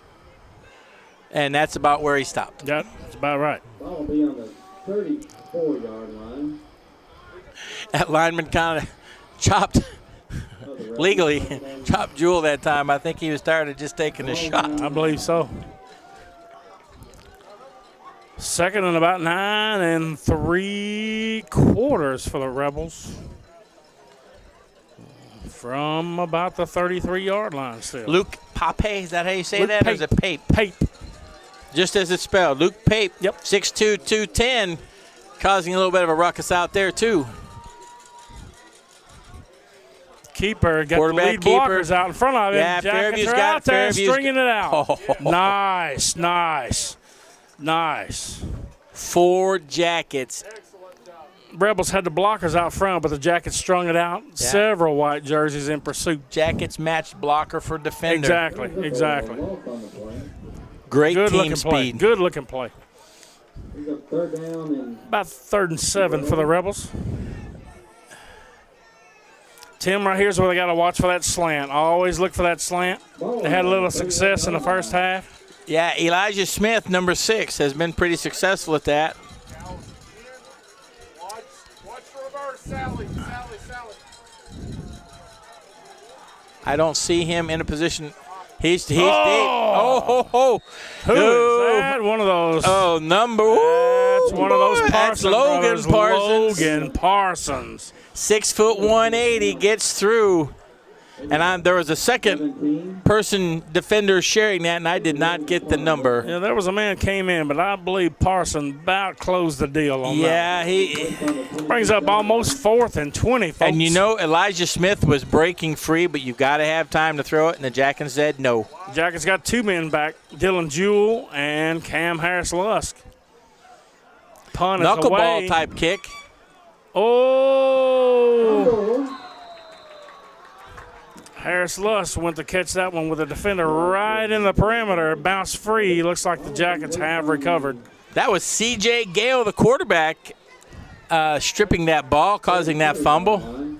Good hustle by number 4 on that punt. Good coverage. Stewart County. The fair catch signal never went up.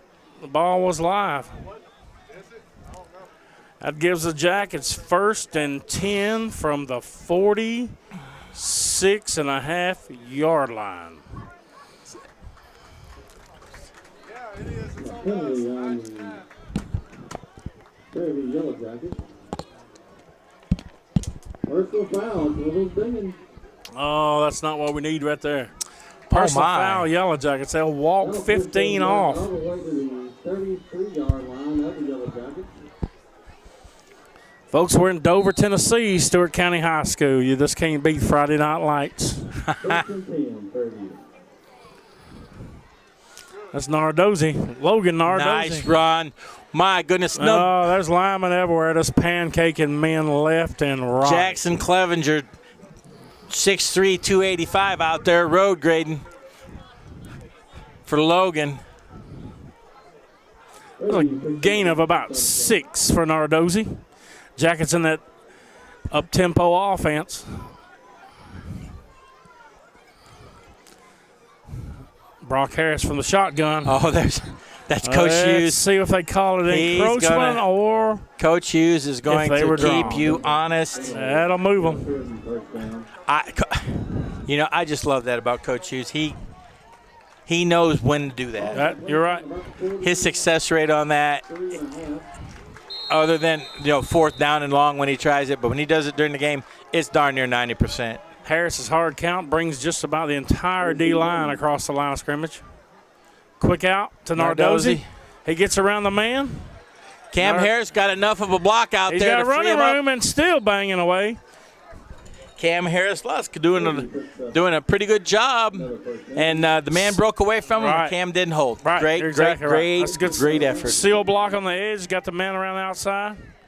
Yeah, I want to call out some of the offensive linemen for the Jackets because they just those don't get guys- enough pub. Those guys work hard all night. And hardly Hiller ever get their Gray, names Jackson Clevenger, Ball on the 30 Jack Baker, yard line. and Connor Lindsay, and there's one missing. I can't get his number out there, but they are just doing an outstanding job tonight. Here we go. Harris down the middle. Boom. Look at what a throw. Brock Harris threaded the needle right Dart. between 4 defenders to Cam Harris Lusk. Good looking play for the Yellow Do you Jackets. know how good a quarterback feels when he can set his feet, look over the field, and fire the ball down Right. the field? Kudos to those offensive linemen, and I got to get give it that to last those number. offensive linemen, just giving him plenty of time. Now they're ignoring Nardozzi. Nice chip block. Good Oh. catch. That's Blake Russell, I Yeah, it believe. sure was. That's number 2, Blake Russell, coming back, coming to the ball to make the grab, positive yardage. Harris had to get rid of it on the bobble snap. You know, that was a good block. They brought a man on the edge. Yeah, we had a chip man block. outside, and it just poured us stopped him. I believe that was Brody Cox. Picked the blitz up. It was. Chip block. Gave Harris just enough time to get the ball loose. About the 15-yard line of the Rebels. Second down and 5 for the Yellow Jackets from the 15. Oh, Nice end counter. around. He's Read this. it. There goes Lusk. And There's the flag again. where? Where? I think we got a flag on the play, and I think we got a holding on Fairview. That's number 3, folks. And he threw the flag because the guy turned his back. He wasn't even engaged to it. I did. That's the third holding penalty. The other two, I saw contact. I did not see it on that I play. think that's about the third time they've been calling on that one. That is the third time. Well, being an announcer myself, Was that down in the corner? it's right in the corner. The play had passed. Fairview coaches are not pleased with that call, and I don't mean in a way that they're not pleased with the effort by the Fairview team. I don't think they agree with the call. I think you're right on that one, Tim. That's number 3, hold, as the ball goes in the end zone. Same play, right side. Lusk, same result to the right side. Cam Harris Lusk into the end zone for Fairview. Tim, I believe that was the very same play. They flipped it to the right side, and we got the same result without that yellow handkerchief. Yep, and Jackets come out and do the one-on-ones of football. 3 and out on the first possession defense. First offensive possession, you take it down for a score. You can see the Yellow Jacket squad. Every man starting to do his job, and you can see it paying off. And it's very after's good. workmanlike. Very, very workmanlike. So with 8:05 left in the third, it is 35-7 Yellow Jackets. Fairview is up in the third quarter. Very workmanlike, very efficient. Yeah. And other than that penalty, which I couldn't see the corner, so I couldn't can't see say it one way or another. Yeah. But Left in the third quarter. judging by what I'm hearing from the coaches, they didn't agree. You can tell the coaching staff settled the team down a little bit in halftime. Mm-hmm. They came out focused, playing Yellow Jacket football. Marched good defensive stand, marched right back down the field and score. Other than the penalty, pretty good drive for the Yellow Jackets. Oh, that's. I believe I counted 9 plays. I'm not marking them down like I normally do, but I believe I counted 9 plays. Effective, And that, efficient. that drive started with a personal foul, which backed them up 15 after the punt return. Mhm. And many times, that'll set the tone for the offense in a negative way. Right. But Fairview overcame it, just went right down the field and scored. That offensive line, just outstanding effort. Skylar Wilson to kick it off for the Jackets. Another high coverage kick. Stewart County catches it on the run, runs into the pack. I'll tell you, Connor Andrews is doing an outstanding job returning these kickoffs. He is. The last one of the first half and the first 2 of the second half. I mean, the good news is he's doing a great job. The bad news, that means Fairview's scoring. That's right. Just under 8 minutes to play in the third quarter. First and 10, ball on the 33. Looks like about first down and 10 for the Rebels from about the 33-yard line. Jackets come back out in a 3-man front. Almost a 3-4 looking defense. Rebels set back to pass. Oh, and good looking screen pass out. Couldn't be reeled in by the Rebels. It was intended for Cole Forth. Couldn't get it reeled in. Second down, 10. And the Jackets are playing just they're playing your base 3-5. They're not doing a lot of slanting. They're just bringing it. That defense, they're just bringing it. Connor Parsons. I wouldn't want any piece of him because he's got it going on tonight.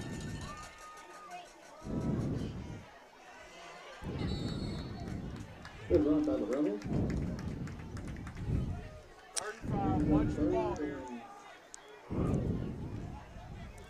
Jackets get another 3 and out. 34, ball on the 39-yard line. Watch the football. What are you thinking, Bert? You think they're going to throw it, or you think they're going to? I think they're going to do some kind of play action again. Man, I tell you, after seeing that slant in the first half, I'm always looking for that one. I know, And you got to look for that screen. we've either changed our defense and taken that away, or they've just kind of don't have faith in it. Oh, There it is. Fairview's, those big linemen and that blitz come in for the Yellow Jackets with those hands up, and they knock that one down. He was running a deeper slant. Right. No, Play just never had time to develop. no, and that was Yellow what happened. Jackets were just swarming with those hands up, broke it up. That's twice their receiver was breaking free, but that defensive line is not giving the quarterback time. Right. They are just, and they brought the 3 and I believe the inside and outside linebacker on that.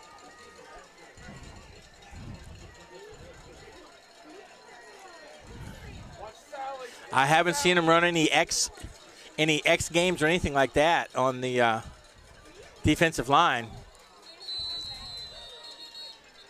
Uh-oh. Yeah, timeout. Timeout by the Rebels. Referee was threw the flag, but timeout was called first. Fourth down and 4. Timeout Rebels. Coming down 35-7. Ball on the 39-yard line of the Rebels. Fairview's lines, they're winning both sides of the ball game. Yep, they are. You're exactly right, Tim. And a lot of times that's where football games are won. We all watch the quarterback. We all watch the receivers and the flashy running backs, but football is a game of the trenches. That's right, and I love to watch that piece of the game, inside, so you can kind of, if you see who's winning that game, 9 times out of 10, that's whose team is ahead. It'll usually show on the scoreboard. Yes, sir. Let's go, boy.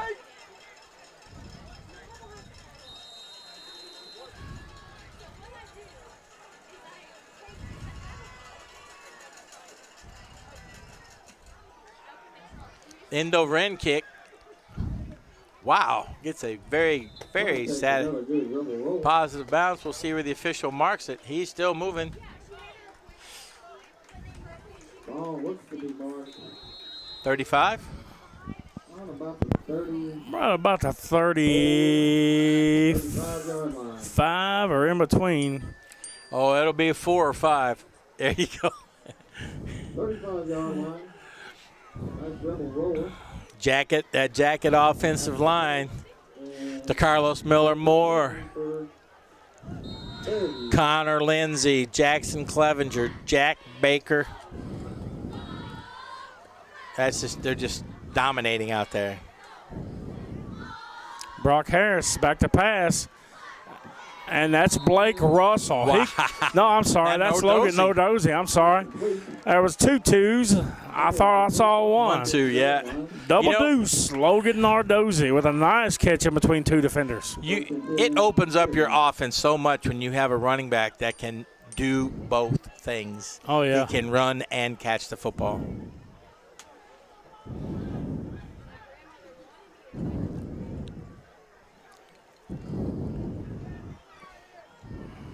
Oh, my. That's going to be a little bit short of the first down. Quick out to number 3. My goodness. Tyler Overton. Just every time you turn around, the ball is going to another man. Brock Harris spreading the ball around, getting different players involved. When they key on Harris, Lusk, number 1, you just never know where it may go next. Too many playmakers on that Fairview Yellow Jacket team.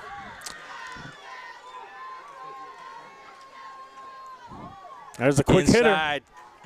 Beautiful trap block. hitter. Is that Brody Cox? Beautiful trap block. Number 53, Nate Jackson. Number 40, that's Brody Cox. I don't know what they call that play. I'll just call it a quick hitter. Well, that was a counter trap. Counter trap. You're exactly right. Well, I don't know what they call them these days, but They pull the lineman to the outside, and then they give that quick handoff coming around the other way, right up that a one gut. lineman kicks out, and the other lineman comes in and cleans up. And that was number 53, Nate Jackson. Nate Jackson. Here we go. 1st and 10, Yellow Jackets. Harris under center. Fakes a handoff, he's play looking- action. he's looking- He's Cam looking. Harris And looking. got Harris Lusk. Hangs it up. He's there early. There's Oh, the flag. There's the flag. I'll tell you what, that's a good penalty. That's a good penalty. Defender had no choice. He needed to get there. He had to catch up. A man had he had to save the touchdown. The man made a. That's a good penalty. I believe they'll take that. Ball floated a little bit on Harris. Yeah, Harris Lusk had to wait just hung up a in the little air bit. a little bit. Hung up in the just a air. little bit. But that's a pretty good. I mean, he's throwing the ball from the left side of the field all the way down to the 5. That's about a 45, 50-yard throw. Oh, yeah. Nice throw. Good-looking play action to set it up, too.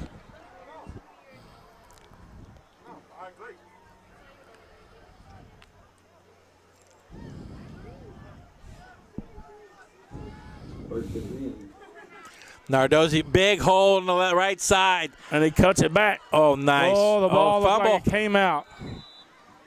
Did the ball come out? I thought it did. Yep. I believe the announcer. He got it back. I believe Nardozzi got his own fumble. Fairview Boy, did you recovers. see that cut? Yeah. And on that right side, wow. Collapsing that defensive line, and you got a nice block on the outside linebacker, second level. Running back did his job. Outstanding effort. Gives Nardozzi the opportunity to get north-south toward that end zone. Mm-hmm. Pitch. Nardozzi again. Cuts it in. Got tripped up. Second down. Not much on the play on that one for Fairview. Well defended by the Stewart County team. Hand off to Nardozzi. I believe they're just going to. Second and goal for the Yellow Jackets from about At this point, the 8-yard you line. just say, hey, road graders, make a hole. Hey, lean on them. Yep. Lean on them and move it in right behind them. Stay low and turn them, and running back, you do your thing.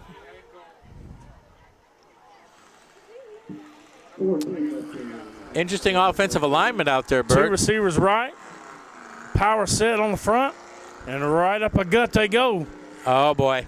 Nardozzi meets a linebacker. We got a hold call. We got a Flag thrown right at the middle of the field. And it came out in a hurry. I'm suspecting hold, but we'll see. Yeah, but it did come out quick. Holding it is on the defense. Oh, on the defense. Maybe on the rebel. Well, that'll move the Jackets a little closer into the goal line. And that wasn't the holding call. Was that a personal foul? Face mask. Personal foul. That's the biggie. I believe he meant to say face mask. When or maybe he did, and we read it as a hold. He chopped his hand, and it looked like he did the Yeah. second. And I was like, personal foul hold? I didn't know you could. Looks like the ball was I wasn't quite sure that was the penalty. maybe 4-yard line.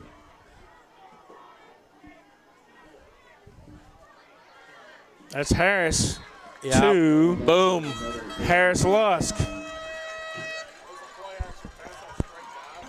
for the Yellow Jacket touchdown. Brock Harris to Cam Harris Lusk. Wow. And again, reminder that Cam Harris Lusk, number 1, that is last week's Williamson County Player of the Year. And he was Player of the Week. I'm sorry. You're right, Tim. And that was done so by the good citizens of Fairview pushing those votes for Cam. Well, I'll tell you what, he earned it. And, He did earn it. And He put up some awful gaudy numbers in the first quarter. And he's Unfortunately, those guys set out most of last week's game. They came out the first possession with some subs of the second half. After that, it was wholesale substitutions the rest of the half. And those young guys, that's great to see those guys get in, get a little playing time. And per TSSAA rules, Fairview is now up by 35 points. I believe that will result in a running clock. That does involve the mercy rule now, sir. 42-7. The clock will run until Stewart County scores. Yeah. And it only stops on timeouts or injuries. Right. And I want to clarify, I didn't know you could have a personal foul on a hold, because that was kind of the signal the official gave the first time. That's what he showed us at first. Yeah, I was kind of scratching my head. I go, what is that?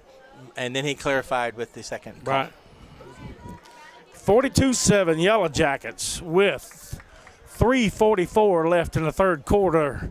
The TSSAA mercy rule will go into effect right now. Once the ball is kicked, the clock will run continuously except for timeouts or injuries, unless the score gap becomes less than 35 points.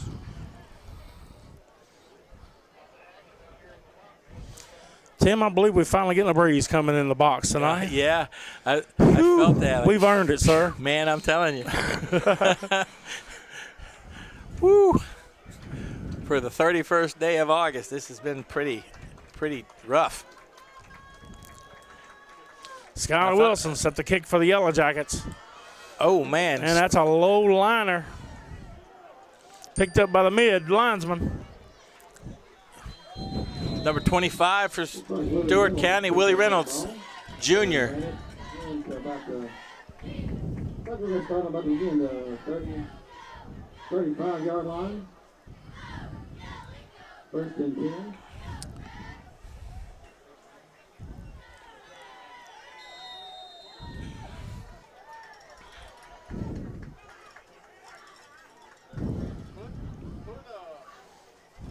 Defensive lineman for Fairview, that three-man front. You've got Spencer Flake, and those Flakes, I believe they've been playing football for the last 10 years. It seems for like it, Fairview. And you got 87, of course, Mr. Jewell. There's the option pitch. Yellow Jackets are back there. Woo! And then 81, you got Luke Pape. 81 Luke Pape and 51 Logan Parsons. They were in on that play from the get-go. Yeah. Second down, 15 Rebels. With the running clock, I wanted to make sure I got that defensive line some pub. Yeah. Because they've been just dominating this really since the second quarter. And those linebackers are just taking advantage of that defensive line's play. Yep. And that's how the football game is designed, Tim. Those defensive linemen, they clog it up, and the linebackers do the work. That's Stewart how County. it is designed. No. Will Page, freshman quarterback for Stewart County, running for his life around the edge, gets the ball. He had a lot of white jerseys chasing Still him not that quite time. back to the original line of scrimmage. He ran a lot of yards, but unfortunately they weren't in the direction they needed to be. After 3 weeks, Bert, how would you rate Fairview's team speed on defense? From what you've read and seen around the area in football. You know, Tim, I don't know, to be honest with you. I don't know that I've seen enough to really give you an educated opinion. All right. I think we've matched up well with the teams we played. I don't know that we've dominated anyone, but I think we match well as to what we're playing. Yeah, the last 2 weeks, I didn't see the Page game, and my understanding is the coaches, including one Mr. Jackson and Jackson, weren't pleased with the physicality. But the last 2 weeks, I have not seen anyone get an edge on the Jackets. Right, I agree with that. But, you know, they've got a lot of games left to play. But so far, what I've seen, it looks they are good at getting to the ball on the edge. Right. Folks in Fairview, don't forget, after tonight's game, there will be 3 straight weeks of home football action in Fairview. Boy, I tell you what, anyone that wants something. There's an interception. Good looking play. That's number 15. Number 15 for the Yellow Jackets. Seth DeCanner. Seth DeCanner. Man, he jumped that route and played that ball perfectly. And he got some good blocking on that return. Nice blocking on the return. 22, 24-yard return after the interception. And I believe And that's the end of the third quarter. That's the end of the third, folks. That quarter ran off without any whistles. I'm wondering if we'll see some substitutions on offense. I got a feeling we're going to see some of the younger Jackets, some of those younger guys who work hard at practice. Yeah, I'm seeing different numbers on the linemen. And I saw the starters come out, and then I saw them kind of make their way back. You know, they always want to play when you're a starter. Yeah, absolutely. I saw them make their way out, and I no longer see. I saw Nardozzi out there, and now he's being brought to the sidelines. And I've seen some of the others. Looks like a lot of the younger guys will be coming in starting the fourth quarter. Yellow Jackets are on offense after the big interception by Seth DeCanner. But as you were saying, those 3 straight home games, if you're watching this, obviously you're hearing us on YouTube or whatever you're doing to see this game. Who do we got up next? Do yourself a favor. Come out and watch the Jackets, man. They're an exciting football team to watch. Who do we got next, Tim? Oh, Waverly? my goodness. I think it is and Waverly. And that may be one of the biggest home games of the year, folks. And that's going to be a doozy. That is do yourself a favor. Come out and see that game. Get there early and cheer on the Jackets. That is a very good Waverly 2AA football team coming into town. Let me see if I can find my schedule. This game hadn't been chippy.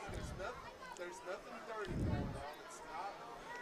That guy just won't. Let me see if I can find my schedule. It looks like after tonight, Friday, September the 7th, is the Waverly football game. And that, like we said, folks, that's a very good 2A football team coming in. Whoa. That's number Stewart 25, County. Ethan Hill, coming in. Well played by that Stewart County defense. And Fairview has made wholesale changes. I don't see a single starter. I believe we have the full – I believe they call that the black offense, Tim. They got the gold and the black. Yeah. I believe that's the black offense. We got Anakin King, a sophomore out there. We've got number 15. I believe that's Seth DeCanner. That's number 25, Ethan Hill on the carry. 57, Bruce Johnson. 72, Ethan Stewart. Number 19. 82, Will Heitch is on the field. Bryce Fannon's out there.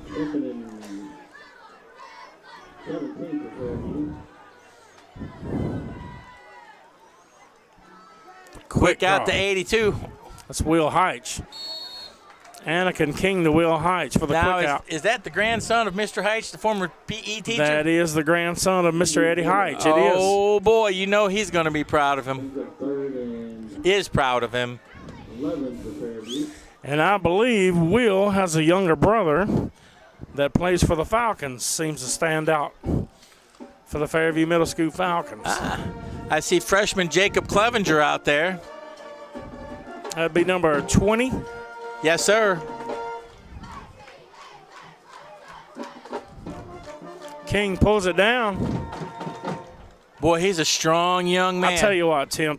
King is a big kid, but he is deceptively fast. 6'3", 215. And he's a quarterback. Quarterback. And he can pull the ball down and Tim Tebow you if you don't watch out. And I'll bet you he can throw it a mile. He does have an arm on him.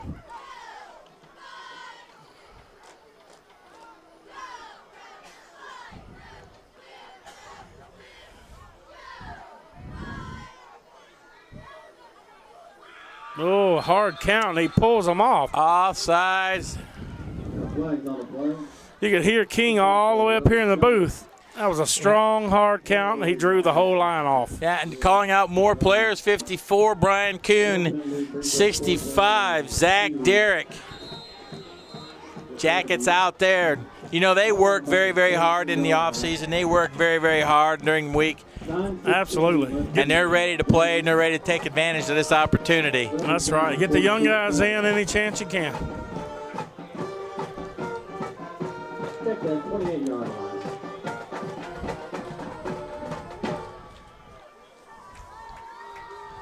King in the shotgun, calling for it, and he keeps it. Whew. That's what I was talking about right there, Tim. What?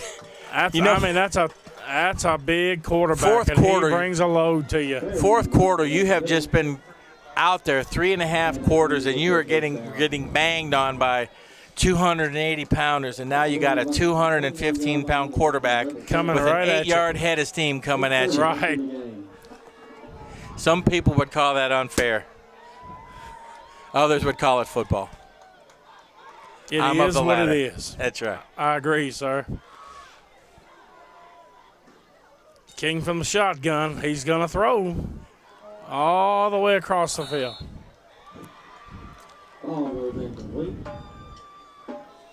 I tell you, King's not going to hide from anybody in those bright yellow cleats, is he? No, sir. You know, one of the things these young receivers have to work on, as every young receiver does, is when you run that out and that ball's coming, you've got to come back to the ball to prevent that defender from jumping the route. Yep. But he had some pepper on that throw. When that ball comes a little late, the receiver turns into a defender in a hurry if the ball's not thrown on the money. Will Heights with the handoff. Oh. Refs blow it dead. Several of the Rebels in on the tackle. Oh. Clock still runs. The whistle means nothing, folks. Braden Chapman. 42-7 with 7 minutes and 15 seconds. The clock means nothing. It rolls. Number 73, Braden Chapman, getting a good block on that play, but there were just too many Stewart County defenders getting through on that one. But Braden Chapman had a good block. King in the shotgun, single back, 4 wideouts.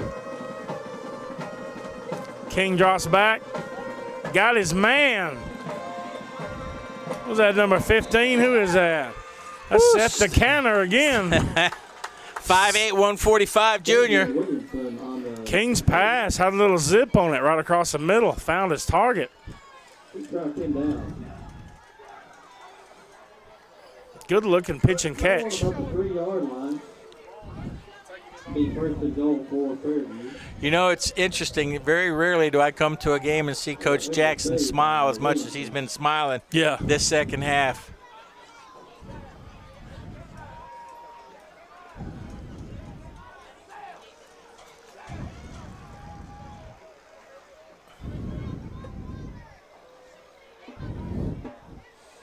Who we got? Will Heitch on the carry?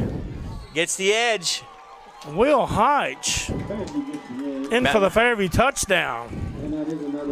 Bounce that play outside.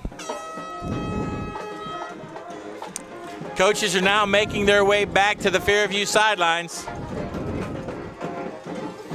Tim, I tell you, again, I know we've said this 2 or 3 times tonight, but I think we're seeing the effects of that big Fairview offensive line right now. They're not in, but they've wore this team down all night. Exactly. That both sides of the ball, offensive and defensive lines, including those inside linebackers, have just, as we say, you win the battle of physicality and the game gets easy. It does. You're right.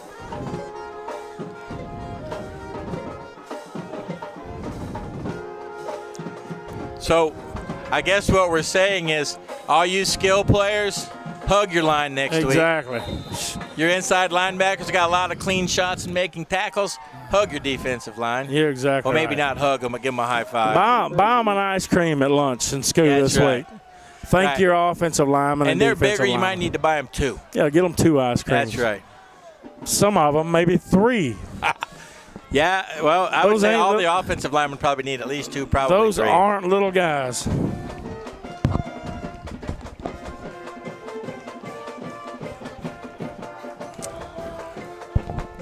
Little Rocky Top being played tonight by the Stewart County Band. Everybody knows tomorrow Tennessee plays at 2:30 against West Virginia. All you Vandy fans, Vandy in Middle Tennessee, in Nashville tomorrow night. That's going to be a game. Vandy's won 3 in a row against them. I believe the last 3, right? Vandy's won the last 3, 28-7 last year, or 28-6. It's a key game for Vandy because their first 3 games, if you look at the statistics of those sites, those are the ones they have the best, I think, the best shots at winning because their schedule gets heavy in a heartbeat being in the SEC. Number 8, new kicker coming in for the Jackets. Number 8, Matt Stevens with the point after. Right down the middle. Sophomore, 5'11", 150. Got a big leg. So the Jackets set the kickoff again to the Rebels. The clock has stopped after a score. 6:01 to go in the 4th. It is now 49-7 Yellow Jackets. You know, I'm looking across the way. Stewart County is every bit of 70, 75 miles from Fairview. And we got a pretty good crowd over there. Absent the band on one side, if you look at all the fans along the fence. Yeah, great looking crowd. pretty Loud, you can hear them crawl across the field. Got those Fairview supports their ever-present, team. got them ever-present cowbells going. Oh, yeah. And again, folks, if you're watching this before next Friday's game, be there, be there, be there. Fairview versus Waverly is Waverly. coming to town, and that's going to be a really good game, actually it'll be a really good test for the Jackets. It will be a very, very tough test for the Yellow Jackets. Yes, sir. Now, are we both in the same classification? Actually, Waverly is a top 10 2A team in the state. They are way up toward the top 10 of 2A. They've been tough for the last 4 years. They returned several starters on both sides of the ball. They're going to be a handful.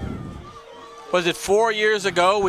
Did we play them in the playoffs 4 years ago? No, we've been in different classifications, so.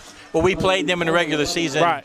And it was a tough game. I think we won a close one. Yeah. Yep. They got us last year in double overtime. Yes. I was trying to avoid that because that was one of those that hurt me. Well, I'm just stating the facts, Tim. I know. It was a heck of a football game. It's kind of like paying your taxes. You know what Right, happened. yeah. It happened, but you just don't like to You remember. are it. right. Exactly right. Now, I don't know this for a fact, but I'm thinking that's elementary night. I don't want folks to go quote me on that, but I'm thinking it's elementary night. Oh, that's always where fun. the elementary kids from Westwood and Fairview Elementary will get in free. Just don't quote me yet. Got a face mask. Where that one was thrown had to be 3 defenders tackling him.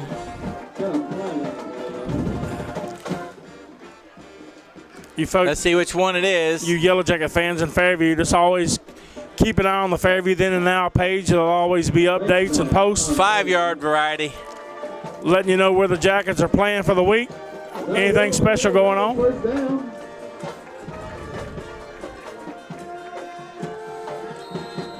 So the Rebels come out. 1st and 10 from the 48. Ball will be placed on the 49-yard line. Clock still runs, folks. We're down to 4 minutes and 20 seconds to go. 49-7 Cooper Yellow Harris. Jackets. Cooper Harris, a freshman out there playing linebacker for the Jackets. That's the little brother to Brock Harris, the quarterback for the Yellow There Jackets. you go.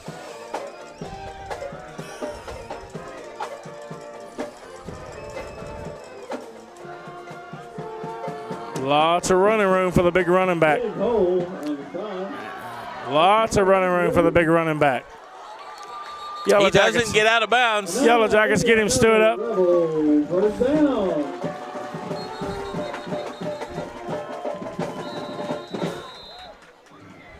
Got a player down for the Jackets. That will stop the clock.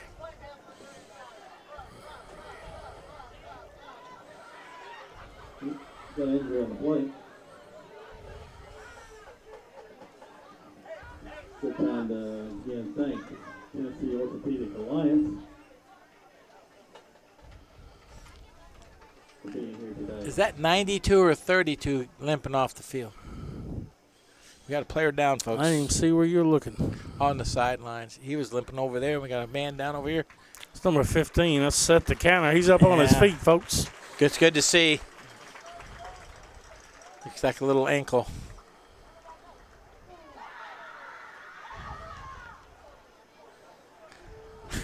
Pats the coach on the back, says, I'm okay, coach. That's a tough player right there. Tim, if I do the math, if Stewart County were to even go in and score, I still don't think it closes the gap. No. The clock still runs. We are up 42 right now. So now after that, the clock should start right now. That referee should do the little boom. There goes the clock. Whoa, another wholesale change on defense. Same play coming right back the other way. TJ Gale down the sideline and puts that down.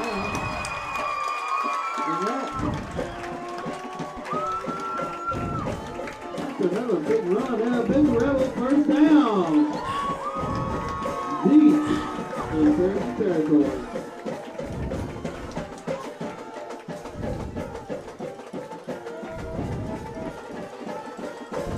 I believe we have an entire new set of defensive players. And I can't. Looks like it. I think it's Big gain for the Rebels. Yep. 1st and 10 from about the 12-yard line. I believe our defensive line averages about $160 out there. Under 3 minutes to play in this ball game. Willie Reynolds on the carry.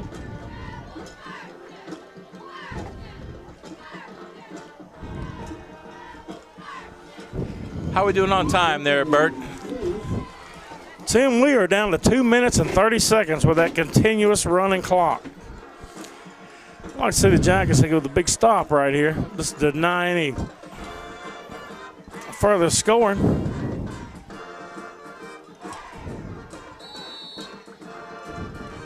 I'm not seeing the signal. Bring up 3rd down and first. They got a first, huh? Touchdown. Rebels. Stewart County gets into the end zone late in the 4th. That was about the longest I've waited to see a score call. Yeah.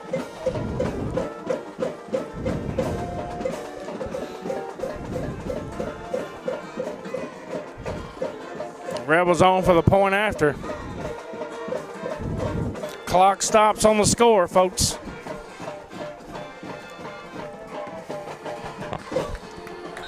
No good. Off to the right. That would still make the score 13. Clock stops with the score. We are down to 2 minutes and 3 seconds to go. Jackets up 49-13. This could be the last possession. Could be. What do you think? Is it a 30-second clock? 24, isn't it? Is it 24? 24? Yes, it is.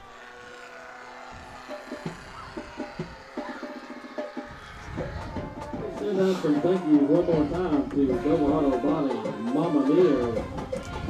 It's Big Rock Baptist, hometown family listen. Big Rock Baptist, Pleasant Hill, Freewheel Baptist, Willow Creek, Woodies, and Taylor Chapel. Everybody back like that. Jackets get a first down. The game, though, that'll be the last possession. Yep.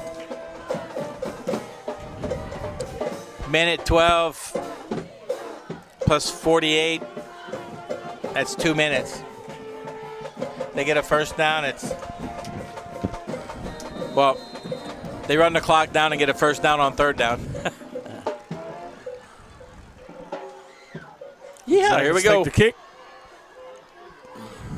Number 19 hitting up in Still there, moving Bryce the pile. Fannin. And the pile caught up with him. Bryce Fannin, sophomore, 6'1", 165.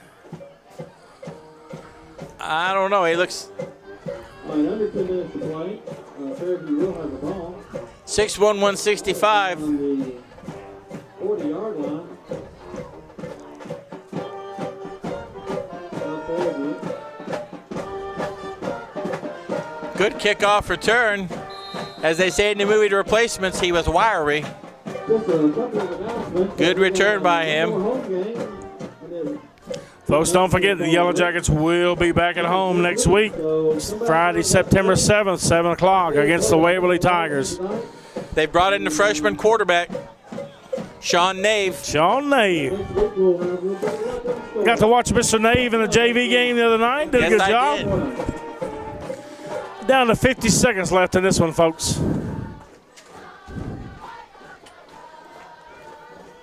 You know, here I am thinking the play. Yep. That may be it.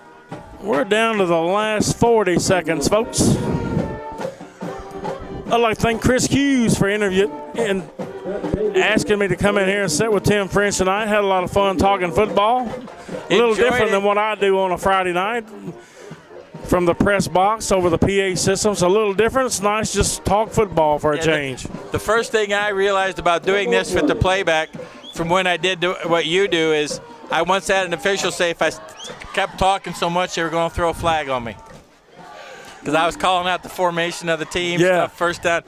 Kind of like what you do up here. And, Right. And the official looked in the door and said I had to stop or he was going to penalize me. I believe they're going to let the clock run, folks. That's a final. Fairview 49, Stewart County 13. Don't forget Fairview at home next week against the Waverly Tigers. I'm sorry, the Wildcats in the middle school. Going to be a great game. We got a long ride, so I'll just say good night, and I hope you enjoy the game when you watch it.